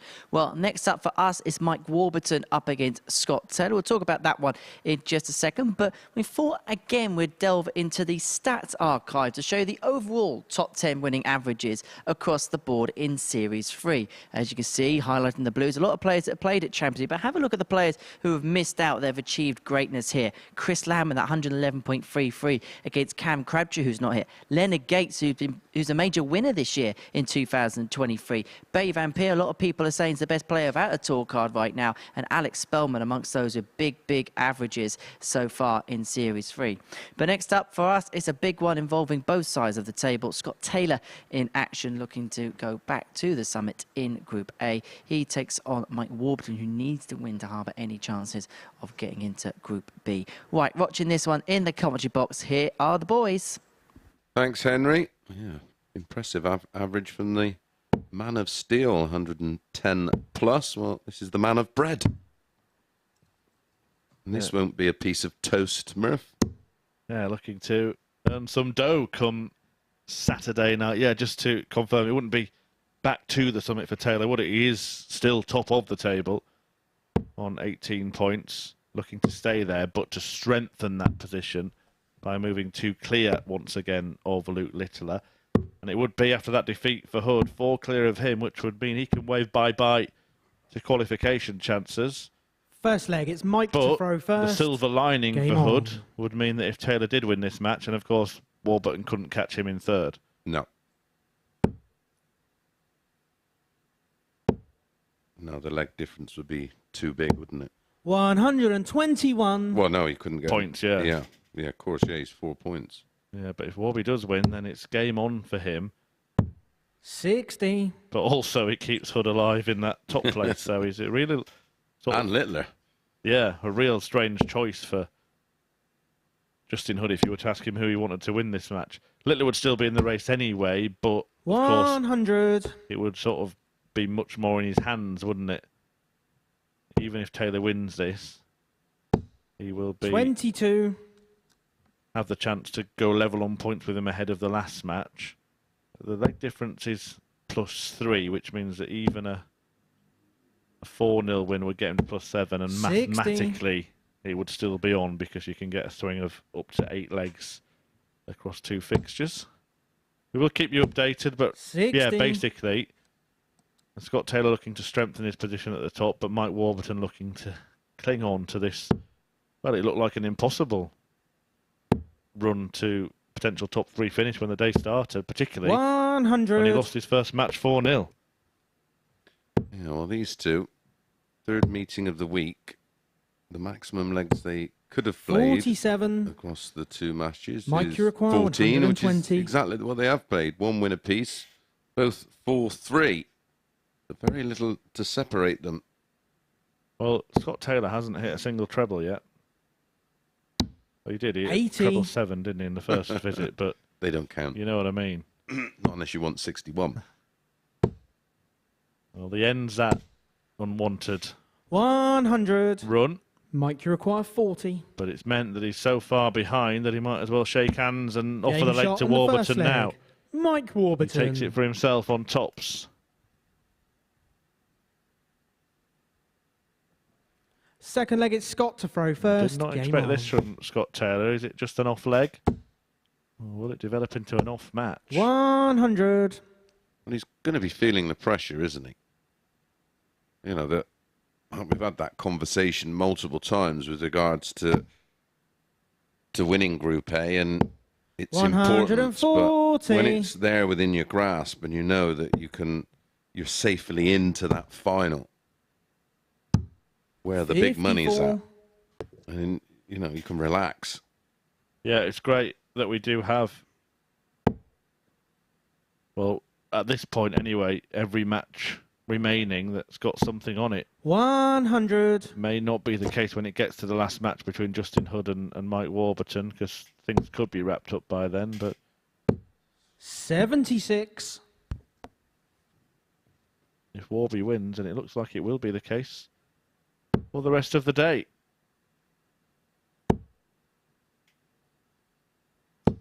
$60. And it augurs well for finals night, doesn't it? Because none of these players are going to win the group in such a dominant fashion where they think, well, I'm the main man here. I can 45. beat all of these nearly every time. No, I don't think there's no one main man. I think this is the most competitive and across the board the best quality Champions Week we've had so far. Yeah. Just looking at the stats as well that 45. Henry talked through before this match. A couple of players that did seem like the main man and won Group A. Not here. Chris Landman and Berry Van Peer. Yep. Yeah, they both fell to the curse 81. of Group A. My Mike, you imaginary require curse of 156. Group A, and I'm sticking with it, Murph. You can throw all the stats you like at me. I'm not having it. But yeah, they were both prolific, weren't they? Yeah, well, I'm just trying to cast my mind back to the Champions Week, 60. actually. Certainly, Conan White didn't win Scott, you Group A, require did Raymond Smith 145. on the last Champions Week? I'll have a look at that in a second. Taylor has a look at 145 here. 93. Just had confirmation. Yeah, Raymond Smith Mike, did you win require Group A on 96. Champions Week and then won the finals night. Yeah, pretty sure Conan White in Series 1 56. came through much later in the Scott, week. you require 52. Top end for Taylor. Yeah, I've got, for some reason, it's sticking in my head that 12. he came in Group Mike, you require 40. C, maybe, or Group B. Yeah, Group B, I'm sure. Game Champions shot League, in the wasn't it? second leg. Mike Warburton. Warby doubles his lead.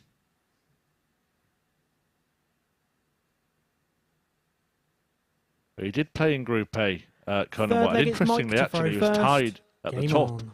in a bit of a similar scenario to what's happened in this group. Cast your mind back to Series 1, Group A. Graham Usher won it on 20 points. Graham Hall finished second on 20 points. Conan White had finished third on 20 points. Wowzers. So he went then into Group B 80. And played you. 95. He did. That was the. We were having that conversation about the great 1-3-2s we've seen, and I won to win the match, and hit it. 140. Oh, he couldn't hit. He nearly hit it. The 6th requisite treble, but he has got Taylor in a world of trouble here. 81. This is getting interesting, folks.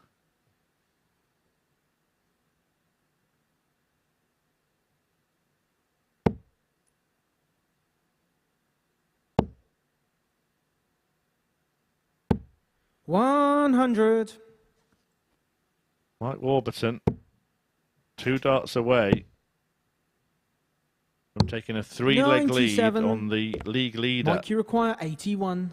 And I tell you what, you might not be the league leader after this match, Mace, because he could lose so heavily that Luke Littler goes Game ahead shot of on the him. third leg. Yeah, if he Mike loses, if Warburton. he loses 4-0, he will go down to. He'll remain on 18 points, obviously, but if you're down to +5 and Littler's on Fourth 18 leg, it's Scott points, to throw +6. first. Game on. And, I mean, where has this performance come from? Look at that. 30 points a gap in the 45. averages, 3 legs a gap in the metric that matters. I'm not sure anybody saw this coming. Well, I said to you, I thought he dodged a bullet against Clark. Match number 9, the last time he played. 135. I'm not sure Scott Taylor himself saw it coming, and I'm not sure he knows how to correct it. 100. Or if he's going to have time. And it's Clark against Littler in the first of the final 3 fixtures, and then Taylor takes on Jelle Klaassen. 60.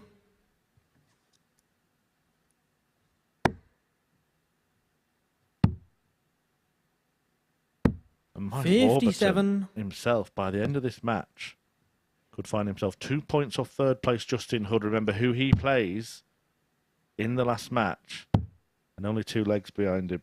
Yep. 98. Unless he finds a real big visit here, he's in a world of trouble. It's not 59. happened. You can see the reaction. He's more than aware. Not needed to be hit there. Warby's doing his job. Very good performance. Could go to 54. 134. And does with success. And to 74 after 12. Yeah, you can see him saying rubbish. 96. How it can all turn on Mike, one you match. require 74. Double 16. Wow. Game shot. Wow. And the match. Well, Mike what on earth has Warburton. just happened there? Mike Warburton, credit to him, 4 out of 5 on the doubles and an average north of 100. Basically averaging 15 darters throughout that game. But look at that from Scott Taylor. An average less than 70 for the table topper. And he's not the table topper anymore because the margin of that defeat means that Luke Littler, without throwing a dart, has just leapfrogged him on legs difference and can strengthen that position when he takes on Matt Clark next.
saw that coming. A 4-0 win for Mike Warburton against Scott Taylor, and an impressive performance as well from Warby. 100.2 the average in the end, 4 out of 5 when it came to the checkouts too. And so we head into the final round of fixtures, and this is the state of play in the league table. Littler, Taylor, both on 18 points. It's going to be a run towards the line, and it is Luke Littler who is involved in our next match. He takes on Matt Clark, who is fresh off the back of a 4-1 victory against Justin Hood a couple of games ago. It's the beginning of the final round of fixtures here at the Super Series, and this is going to be watched by Chris Bason and Chris Murphy.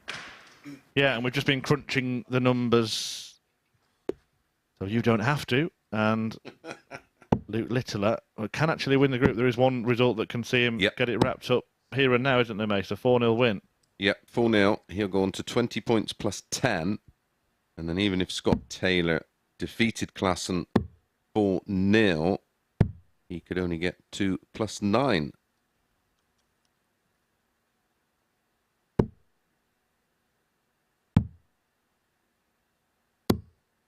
Warby against Justin Hood.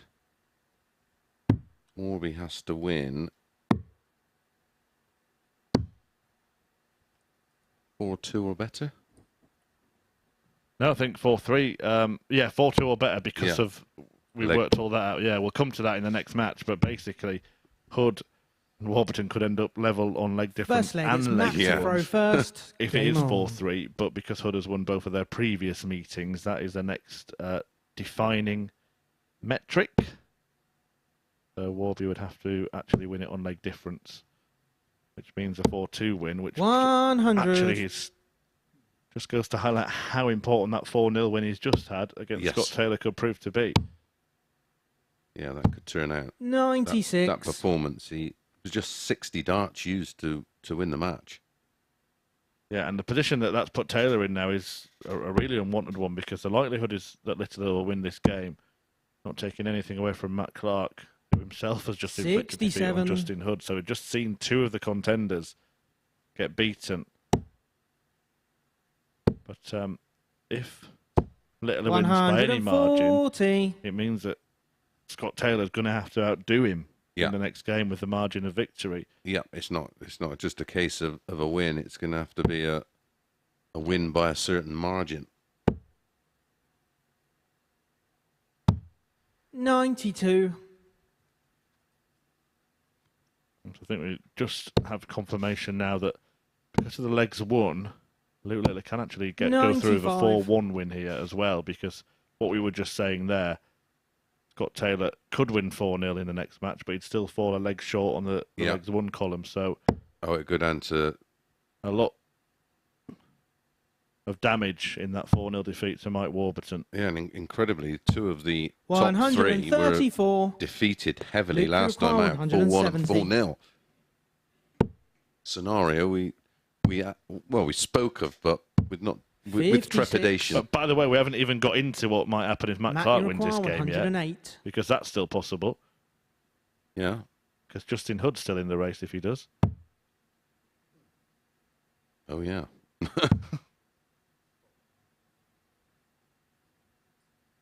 I mean, that could be something, couldn't it? Justin Hood going into the last game, 11. able to finish first or fourth. Luke, you require 114.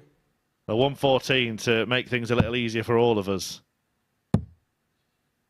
He's not making it easy for himself. 76. And we are starting to see the 3 at the top really 97. starting to have a wobble. Yeah, all of them.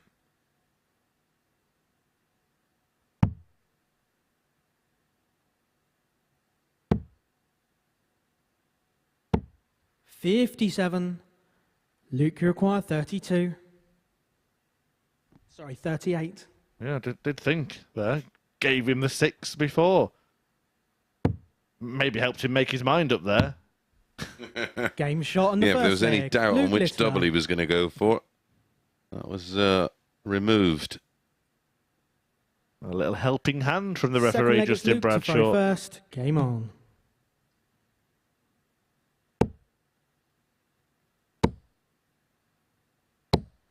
Well, after all of the chat about what's, ifs, buts and maybes. It could all be done in terms of who qualifies in the next 3 legs.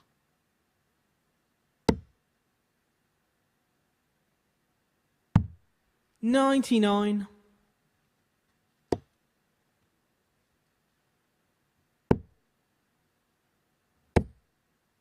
Hang on a minute. 180. A wobble. What wobble? He's been threatening it. He's gone 4 and 5 deep on multiple occasions, and the disappointment on his face has been evident. 81. Luke, you require 141.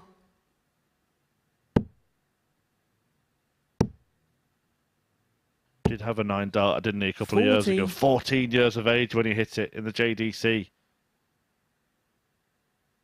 Yeah, that was streamed. Oh, this is as well. We're not on Sporty, are we? I think in terms of TV, 81. it's MVG, because Luke, you require it 101. is when he was 17, and that was broadcast on television in the Netherlands. Didn't that Game shot in the snooker player second Sean leg. Murphy hit Luke one when he was Littler. about 4?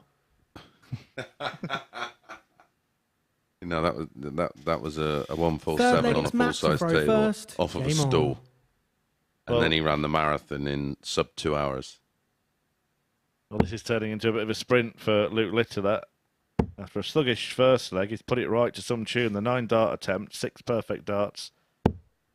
60. Ended up taking out 101 for a dozen dart leg to double his lead and move within a couple of legs of winning this group.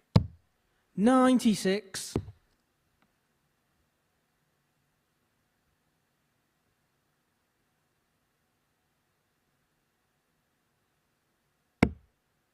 That would make the Klassen Taylor game effective dead rubber. 134. Yep. But then we'd have all the fun of all the possibilities that Hood and And Warburton Warby. could throw up. 58.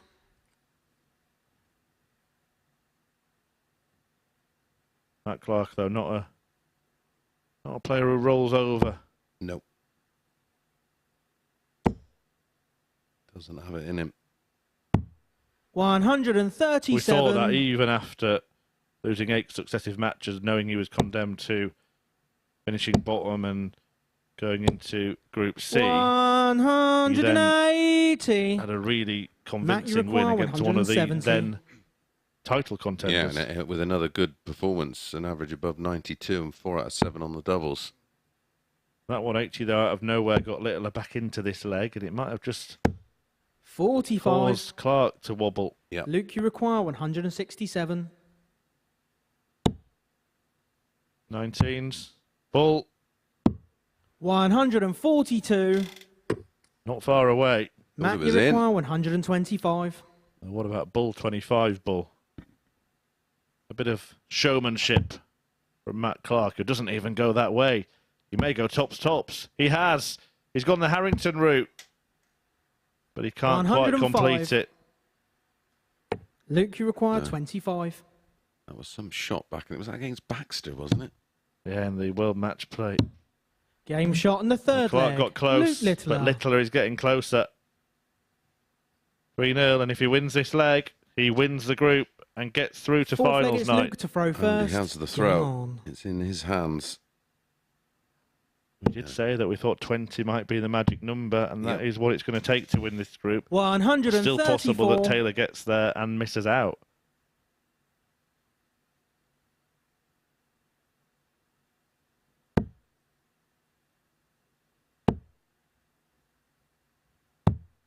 His little 42. 3-a-day rule might not have been enough, but it looks like he saved his best day for the last day. 93. And he might have saved his best performance for the important match here, Mace, as well. Having just seen his rivals put in poor showings, he's averaging almost 106 in this one. Yeah, when everybody else has dipped, 45. Luke has risen to the occasion and in some style.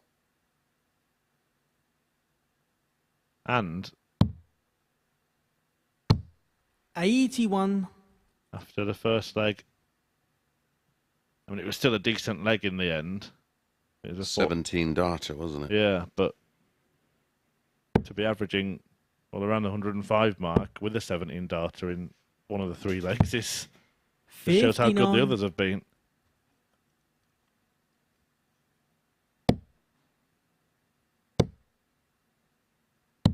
Well, he's 177. had 3 180s in the match, and that was a 4th. Well, I call them a max, because that's the most he could hit for the targets he was aiming at. And he's on a 13 darter for an average of 99. around Luke 108. requires 16.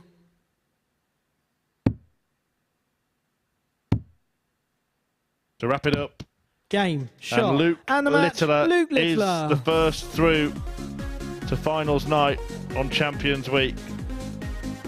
It is a fabulous display to seal it, but the last couple of results have turned everything around in the blink of an eye. Scott Taylor had the group in his grasp but was beaten 4-0. Luke Littler responded by winning 4-0 and now cannot be caught. He wins Group A, and the 16-year-old sensation will be on Saturday. Coming next, Taylor licking his wounds. He takes on Yellow Klassen, and then there will be a winner-takes-all match for position 3, so do not go anywhere.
Welcome back to the MODUS Super Series. I'm joined alongside the first man to make it through to Champions Night on Saturday evening, Luke Littler. Many, many congratulations.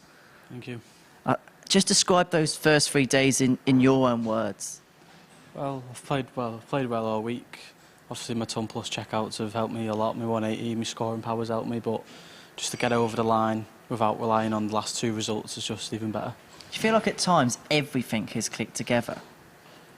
Well, yeah, but I think people would probably say that I switch my stems and flights, but if I lose, I'll switch something different, and then I've won 2 on the bounce, and I think I'm going to stick to them. Is that a mental thing where you just feel like sometimes you just need to have that little bit of a change to make things feel a bit more settled for yourself? Yeah. Obviously, if I don't win a game, I'd fix about and see what's right, see what's in my case, and get on with it. It's the second time you've played in the Group A here at the Super Series. It's the second time that you've won it. What is it about this format that makes you feel so comfortable? I think it's playing 3 days rather than being in Group C and playing 2 days. But obviously, if you don't get many wins on the Monday, you've got Tuesday and Wednesday. But I think I've done myself well. How are you going to spend the next couple of days? Got my Xbox with me, so I think that'll sort my days out, and obviously I'll have a look at the Group B and Group C. And then Saturday night, Champions Night, the big occasion, and it's going to be one of the biggest nights of your career. Yeah, obviously it's the biggest prize fund that I've played for, well, apart from Lakeside, but yeah, I just can't wait to get going now. I bet you can't. And Luke, many, many congratulations from all of us here. We'll see you on Saturday night. Couple more fixtures to go for us, though, here in Group A at the Super Series. Still a fair bit to decide. Next up for us, it's Scott Taylor in action up against Jelle Klassen, and watching it in the commentary box, Chris Murphy and Chris Mason. Yeah, thanks, Henry. Well, nothing to be decided on this one apart from how unlucky it looks for Scott Taylor. If he goes and wins this 4-0, he will lose out by one leg difference. Jelle Klassen, though, will be hoping to finish on a high himself, but nice to hear from Luke Littler there, and, well, just shows, doesn't it? We've been talking about all the possibilities. I didn't think there was going to be a possibility where we went into this match and Scott Taylor couldn't win the group, but 2 4-0 scorelines back-to-back have meant that that is the scenario. Well, every scenario that we did look at that could be a possibility seemed to have... First leg, it's Scott to throw first. Game on. Taylor now just playing for pride. He will be in Group B. And who he'll be with is going to be decided on the outcome of the last match. So massive credit to Mike Warburton for getting himself into a position by virtue of his 4-0 win against Scott Taylor. That means any win will be enough for him in the last game. If he wins it 4-3 against Justin Hood, he will be level on points and leg difference and will win 58. On legs won by one more leg. 45 to 44 if it goes that way. 126. Yeah, for Scott Taylor and Jelle Klassen here, it's just about 134. having a bit of a run out and using this as almost a bit of a springboard going into tomorrow. You want to end the day on a bit of a high with a good performance. But if it does end like that, it's even more impressive because beating the table top of 4-0 would meant that a 4-3 win in the last match wouldn't be enough because that 45-44 would be the other way around. Yep. 74. Jelle require 114.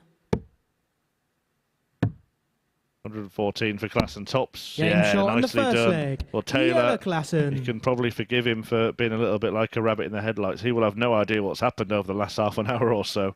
Second leg is Jelle to throw first. It's been a disaster, hasn't it? Like I say, that 69 average has come from absolutely nowhere. And he lost to Luke 4-1, which just started to put him on the back foot. I mean, he averaged 84. 180. Didn't really. He responded with a win, but not at the performance levels he probably would have 140. He only averaged 86, and that's when the 69 and the 4-0 drubbing to Warby happened. But credit to Warby, he 100. was outstanding, wasn't he?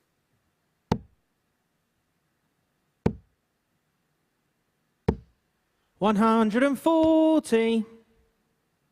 We saw Luke Little go 6 perfect darts in the previous match. Correct me if I'm wrong, but is there not a prize on Champions Week for a 9-dart finish? I do believe there is. Yeah, it's like a rolling prize. Get that checked out. I'm pretty sure it's about £500. So if that's rolling, it's up to 1,500 now. Yep. I think there's a cap on it. 5,000. 137. Jelle require 8. If it's not hit, then they share it out between Game the shot staff, on the I second believe. leg. Jelle Klassen. Well, me and you, I do believe. He's backed that up with a 13. Second leg, it's Scott to throw first. Klassen. Game on. Yeah, and it is disastrous. Everything that could have gone against Scott Taylor has in the last, well, only half an hour. It's been a real 58 whirlwind of destruction for Scott Taylor, who basically had 100. A tight grip on the group. Yeah, it wasn't about how he won. It was just about 99. Winning matches.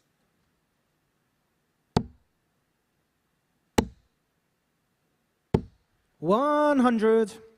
Feels like he's been on 18 for an eternity. Yeah. Even after that 4-0 defeat to Warburton himself. 86. If Littler had won by a smaller margin, at least he could have come into this going, right, if I can go and win 4-0, then I can still win. 2 ton plus outs. But whether he averages 69 or 100, Scott Taylor gets 100. beaten 4-0.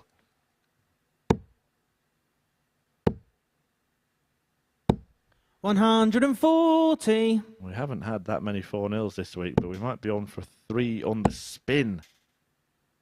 180. Second 180 for Taylor. Is averaging 105, and Klassen is getting higher and higher. Well, we're in record territory here now.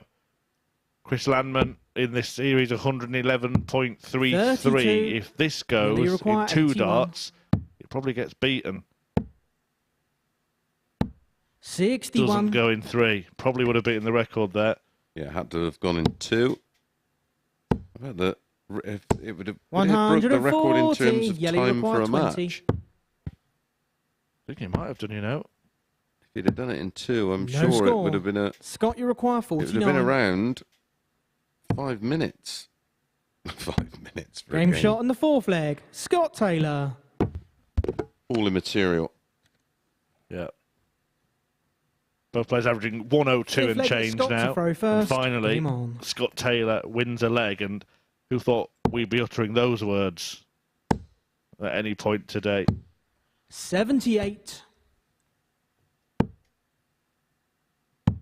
Well, both players were really in the zone 93. during that leg. You could visibly see it.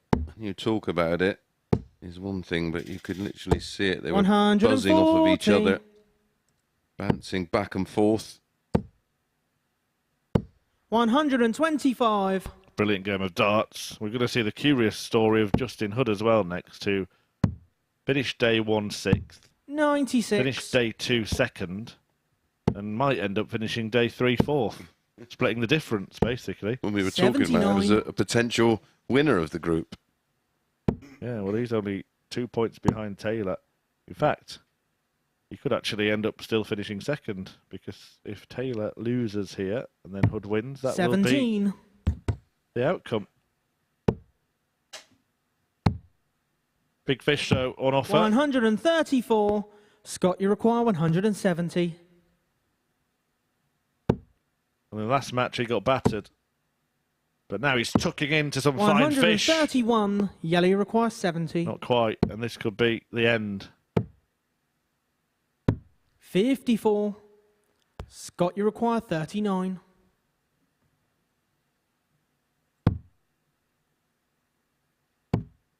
Well, I'm quite surprised there with the route. Game shot on the 5th leg. Completed it in the Scott end. Taylor. I thought he might just go 19 double 10. 6th leg, it's yellow to throw first. Game on. They have a 10-second delay, don't they, between legs? 60. So if you take that out of this match, that's well, it'll be a minute after this leg in the delays. 96. Or a minute at the end of the match, because obviously there's no delay before the first leg. But We'd have been in the 4-minute 81. territory. yeah, Well, I think we might be looking at record time for a 7-leg match. if it goes that way. 140. This could easily be done in 10 minutes for 7 legs. And if you think about taking off the 10 seconds 6 times, 140. 9 minutes for 7 legs. doesn't even seem possible. 57.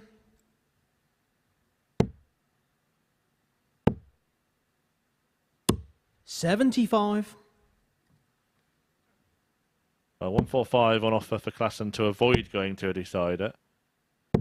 58. Yellow require 145.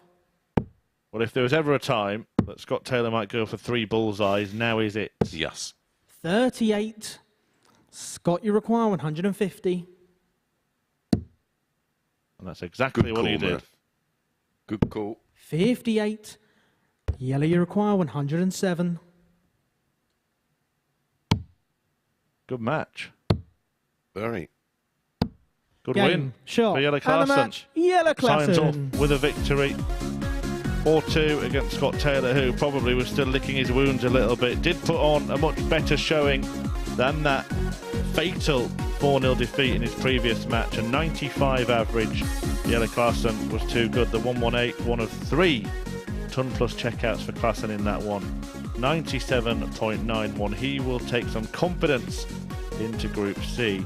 But who will be going with him? It'll be Justin Hood or Mike Warburton. One of them will be in Group B. Whoever wins the last match of the day, a straight shootout for a top 3 finish coming right up.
Wow, got your breath back yet? Because that was quite simply scintillating. 9 minutes for 6 legs of darts is quite insane. In fact, if Jelle Klaassen had hit the winning double of his first double attempt, he would have finished the game 4-0 in 5 minutes and 16 seconds. That was how quick that previous match was. Well, we're about to tuck into our final game of the session, but before we do that, it's time to reveal the tungsten teaser for Wednesday here at the Super Series. And earlier on this morning, I asked you for the 3 ADC representatives to have won their week or got through to Saturday night here at the Super Series, and they are as follows. Tony Wood, Dom Taylor and Steve Brown, all the way back in week 1, were the 3 that made it through to Saturday night's finals in their respective weeks as an ADC qualifier. Well done to those of you at home that got that correct. And the tungsten teaser is going to be back tomorrow here at the MODUS Super Series. Well, just one final game to go here in Group A, and it will settle the debate as to who's going to be playing Group B darts come tomorrow and Friday evening. It sees Justin Hood, who currently is in the box seat for that particular position, take on Mike Warburton. And this is going to be watched in the company of Chris Mason and Chris Murphy. Yes, well, Hood is in that position, but it is a straight shootout. If Warby wins, he will complete that fabulous climb up the table and finish in 3rd place. If Hood wins, he'll actually finish in 2nd ahead of Scott Taylor. So it'll be a 2nd place finish or a 4th place finish for Justin Hood. Mike Warburton, though, hoping to finish 3rd with a win. And well, the last set of results have really changed the complete picture in this group. Luke Littler winning it. Scott Taylor in Group B. But Mike Warburton's 4-0 win against Taylor is the one standout result of not just today, but the whole 3 days. Yeah, and it changed the whole complexion of what the table looked like prior to that match. And look, it's easy to look at the performance from Taylor there. It was by far his worst of the week, but Warby First leg, played very well in it, didn't he? Averaging 100 himself. Game on. Yeah.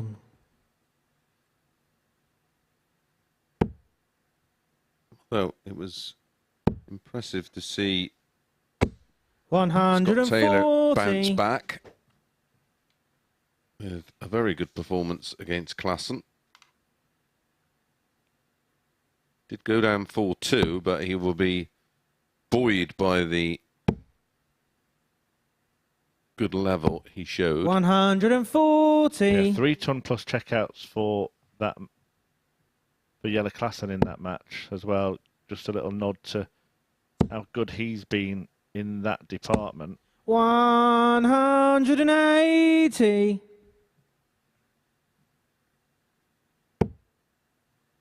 And he was threatening it in the highest average of the 100. series, wasn't he? Yeah, I think I make it 6 three-figure checkouts today for Jelle Klassen, because he had 2 against Luke Littler in defeat and 1 earlier on today as well. 60. Yeah.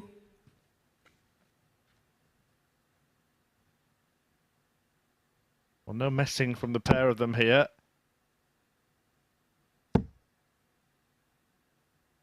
It could have been a scenario where Justin Hood was actually still trying to win this group. We've had that eliminated. Now he's just trying to hang on to his Group B place.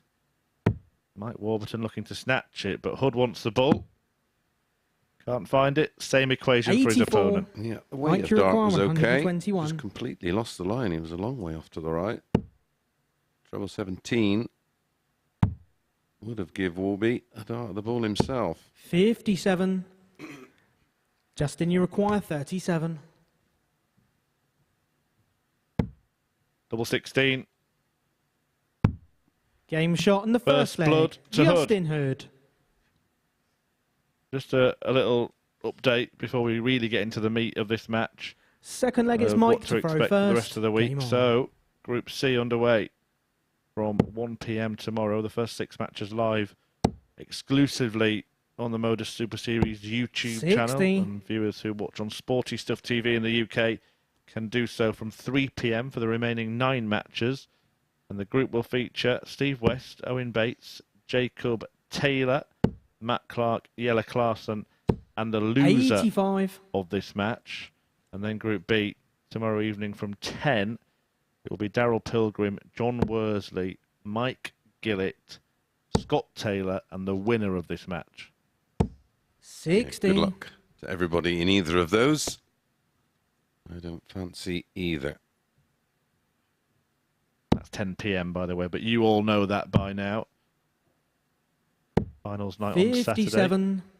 7:30 start, and that will feature Luke Littler, the first man through.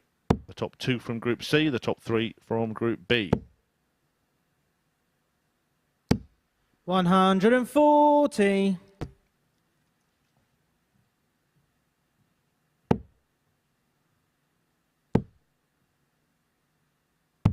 137.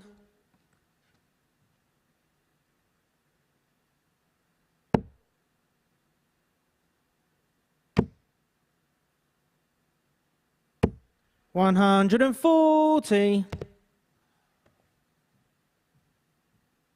Warburton looking to level. 101. 58. When he comes back and little pressure Mike, on you it. require 101.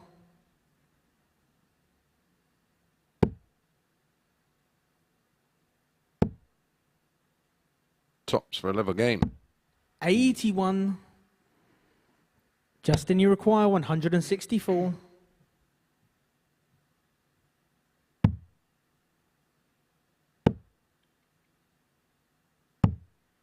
74. Mike, you require 20.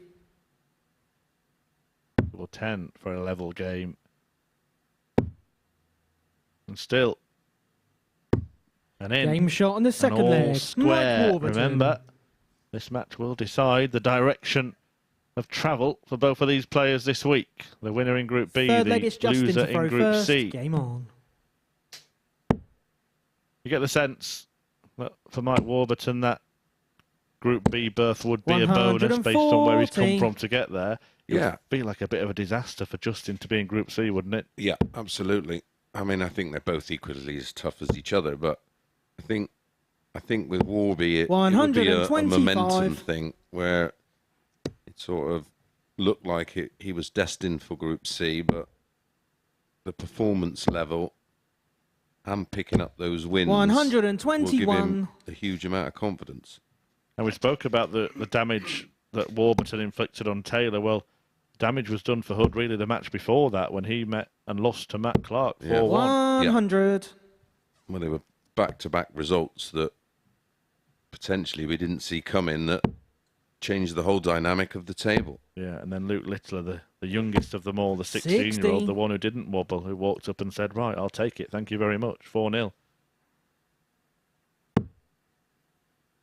Running out of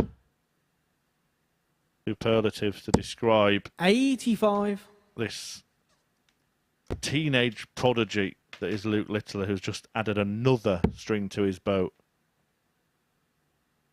Well, he's just a precocious talent, isn't he? He's just when you think, 120. right, okay, I can see your level and it's high, he just finds another one. And what's really impressed me is when he's been put in situations where any normal player would have a little bit of a wobble. Justin, you require He's 60. produced in 3 of those matches legs of 10, 11 and 12 darts to win it. To win this one in 15. 50. And we've seen plenty of experienced Mike, you players require when they get to the winning 131. line literally wobble. I've seen it today. 71 remaining. And that means 20. Oh, it would have been a great little 121. steal for Mike Warburton, that. Justin, you require 10.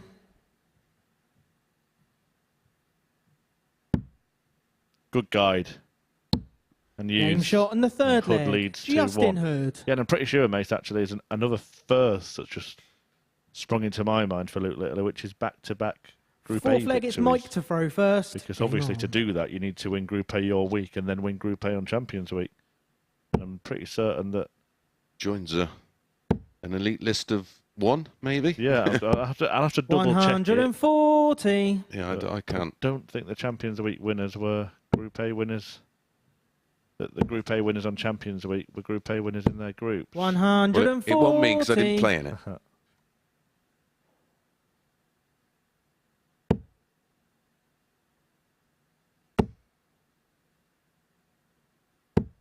140. Group A on Champions Week Series 1 was Graham Usher. 180. Probably wrong now. I'm probably going to find out that he did win Group A. But anyway, it's still a good achievement, isn't it? Yeah, sure is. 140. By anybody, never mind a 16-year-old.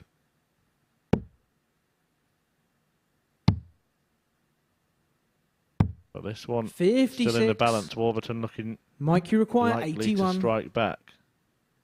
Yeah, it should be 2-2. Double 12 for an 11. Double 12 for a 12. Ooh. 69. Justin, you require 125.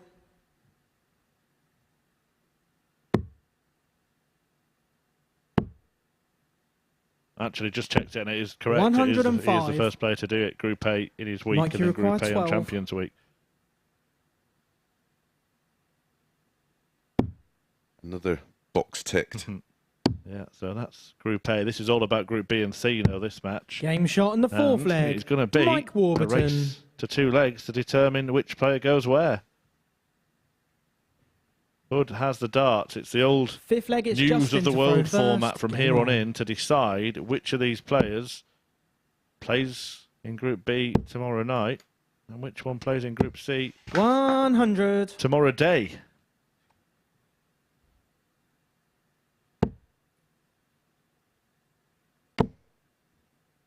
Lisa Ashton actually won Group A 60. the week that Graham Usher qualified.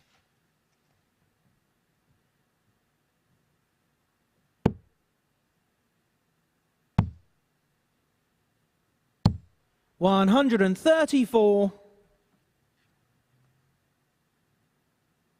But just about clinging on to control throughout this match. All on throw so far. And he's in a decent enough position. 140. Yeah, Warby's sort of threatened and tried to push on the Hood throw, but he's just managed to hold on. He's averaging 100. Justin Hood, 97 for Warby. This has been a 131. high quality game, considering it's the last match and how much is riding on it.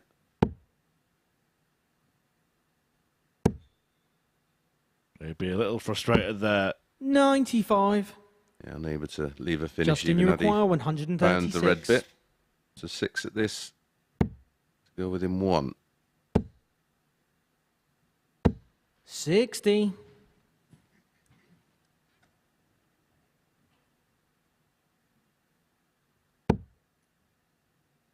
Well, 76 when he comes back here.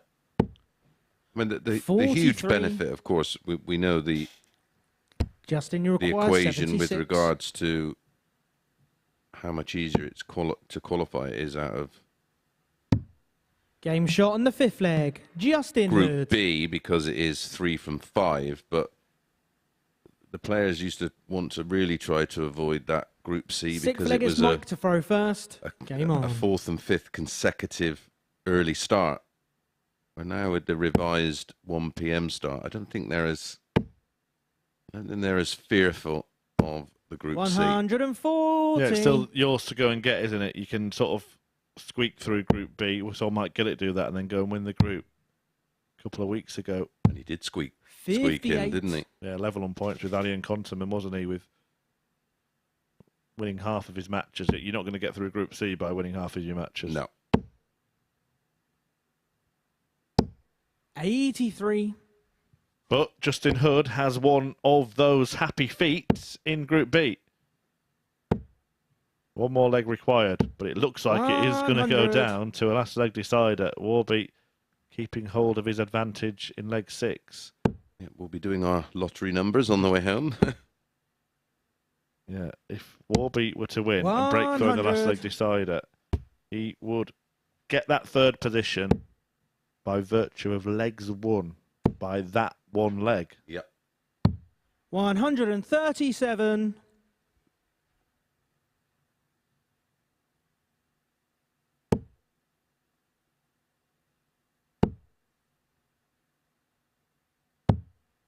$80. Closing in on getting there. Well, it has been a real grandstand finish, so it's pretty apt that the group should end this way. Yeah, almost fitting. 57. Mike, you require 98. And almost fitting. It goes to this deciding leg. You're going to Game split it? shot on No, the 6th straight at leg. it. And we do Mike go Warburton. to that one-leg scenario that you spoke of about 15 minutes ago, Murph. Mystic Murph. Yeah, 7th well, I and think final leg. It's Justin to throw first. Both Game players on. would perhaps take a coin toss at this point. Hood wins. He finishes 2nd. He goes into Group B with Scott 60. Taylor. Warby wins. He pips Hood into 3rd place and goes through on legs won. Same points, same leg difference. 125. Would be the difference in him progressing. What a turnaround it's been for Mike Warburton, who 81. after the first game of the day was looking like Group C was a certainty. He was beaten 4-0 by Luke Littler, who's of course gone on to win the group, 60. bookending his day with 4-0 victories. The decisive one against Matt Clark a couple of matches ago. But Warburton has dusted himself down and won all of his 100. other matches. And he's still in the hunt for P3, a podium finish in what has been a thrilling Group A. And don't 100. forget, it is double sessions now on Thursday and Friday. More top quality tungsten treats coming your way. 90. Oh, this is well poised as well, you know. It's well poised because Warburton is going to leave something much smaller than the 170. But the 170 could win it. Justin, you require 170. Not happening. Warburton gets his opportunity. He should get at least one dart 121. to complete Mikey this requires brilliant 76. climb up the table and pip Justin Hood at the post for a third place finish. He wants tops. 36. Had his chance. Had his dart. Justin, you require 49. Warburton, has he passed up the opportunity to finish third?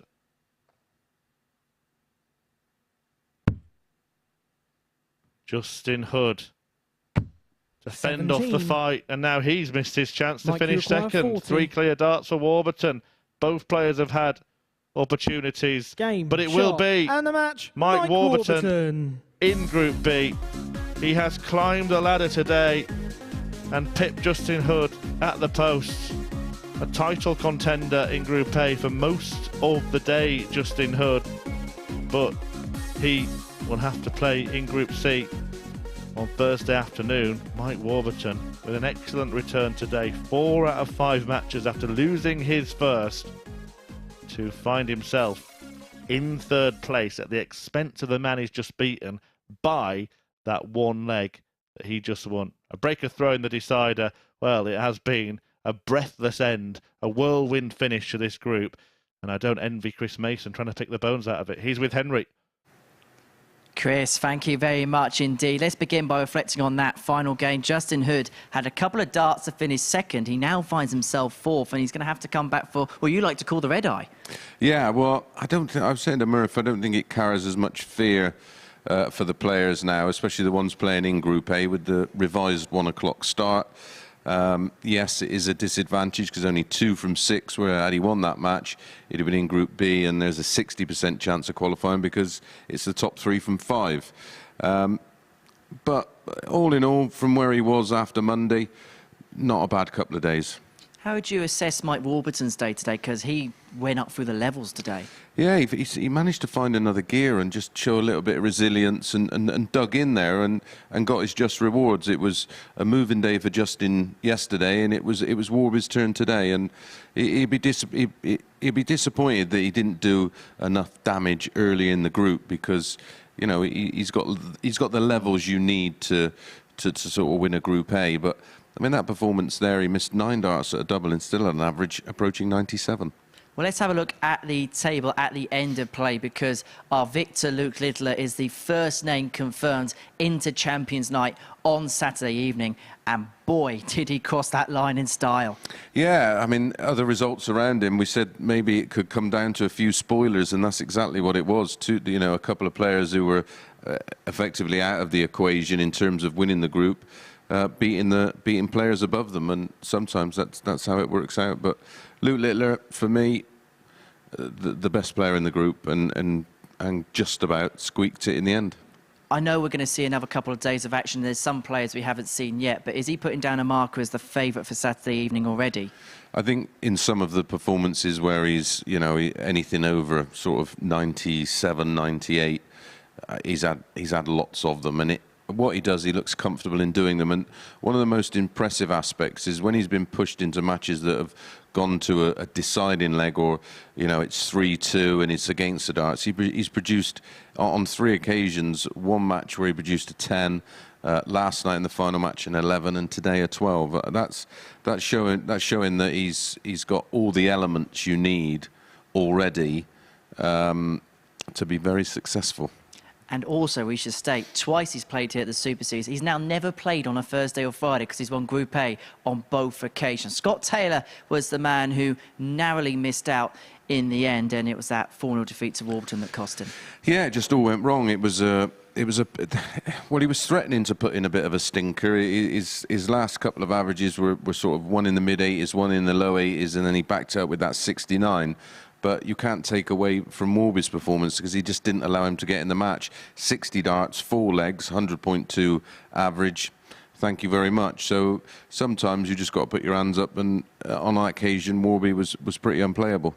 Is it a case of now him going back to the hotel room, spend the next day or so just trying to forget about it and go again tomorrow? Yeah, he's fine. He's down in the practice room having a chat with Barzy, and yeah, he's fine. He knows where it went wrong for him, but what he's got to do is take the positives from the levels that he's played at and displayed over the last 3 days, take them into tomorrow night. And listen, I mean, they're both horrible groups, and they're both going to be tough. But he can't not go into Group B with being confident. Well, Jelle Klassen and Matt Clark are going to be the other couple of players that are going to be playing in Group C tomorrow and Friday afternoon at 1 p.m. How do you assess their chances in that group? Yeah, I think it's tough, isn't it? It's tough because they've all showed points, but it's all about consistency. Matt Clark has that consistency level pretty much 90% of the time. You know where he's going to be. You know the numbers he's going to put in. If you're not somewhere near your B+ game, he will give you trouble. In terms of winning it, things would have to go his way a lot, and he'd have to find another gear for me. So it's that time of the week where we can break things down. There's still a number of players we are going to see tomorrow and Friday in Group B and Group C we haven't even seen yet here at the Super Series. So this is how the bracket for Champions Week breaks down. And, well, we have a look at that Group B. John Worsley won all the way back in Week 1. Daryl Pilgrim won just a couple of days ago. Yeah, and I think that would be an advantage because he'll be fresh off the back of playing and getting success. John Worsley's had to wait 3 months to come back. Yeah, that's another horrible group. Mike Gillett, Mike Warburton and Scott Taylor. And then you look at Group C, which sometimes can be the easier of the two groups. Not for me. Jacob Taylor was highly impressive when he managed to end up losing in the final to qualify for Champions Week. We've seen plenty of Justin Hood already, even just this week, to know what you're going to get.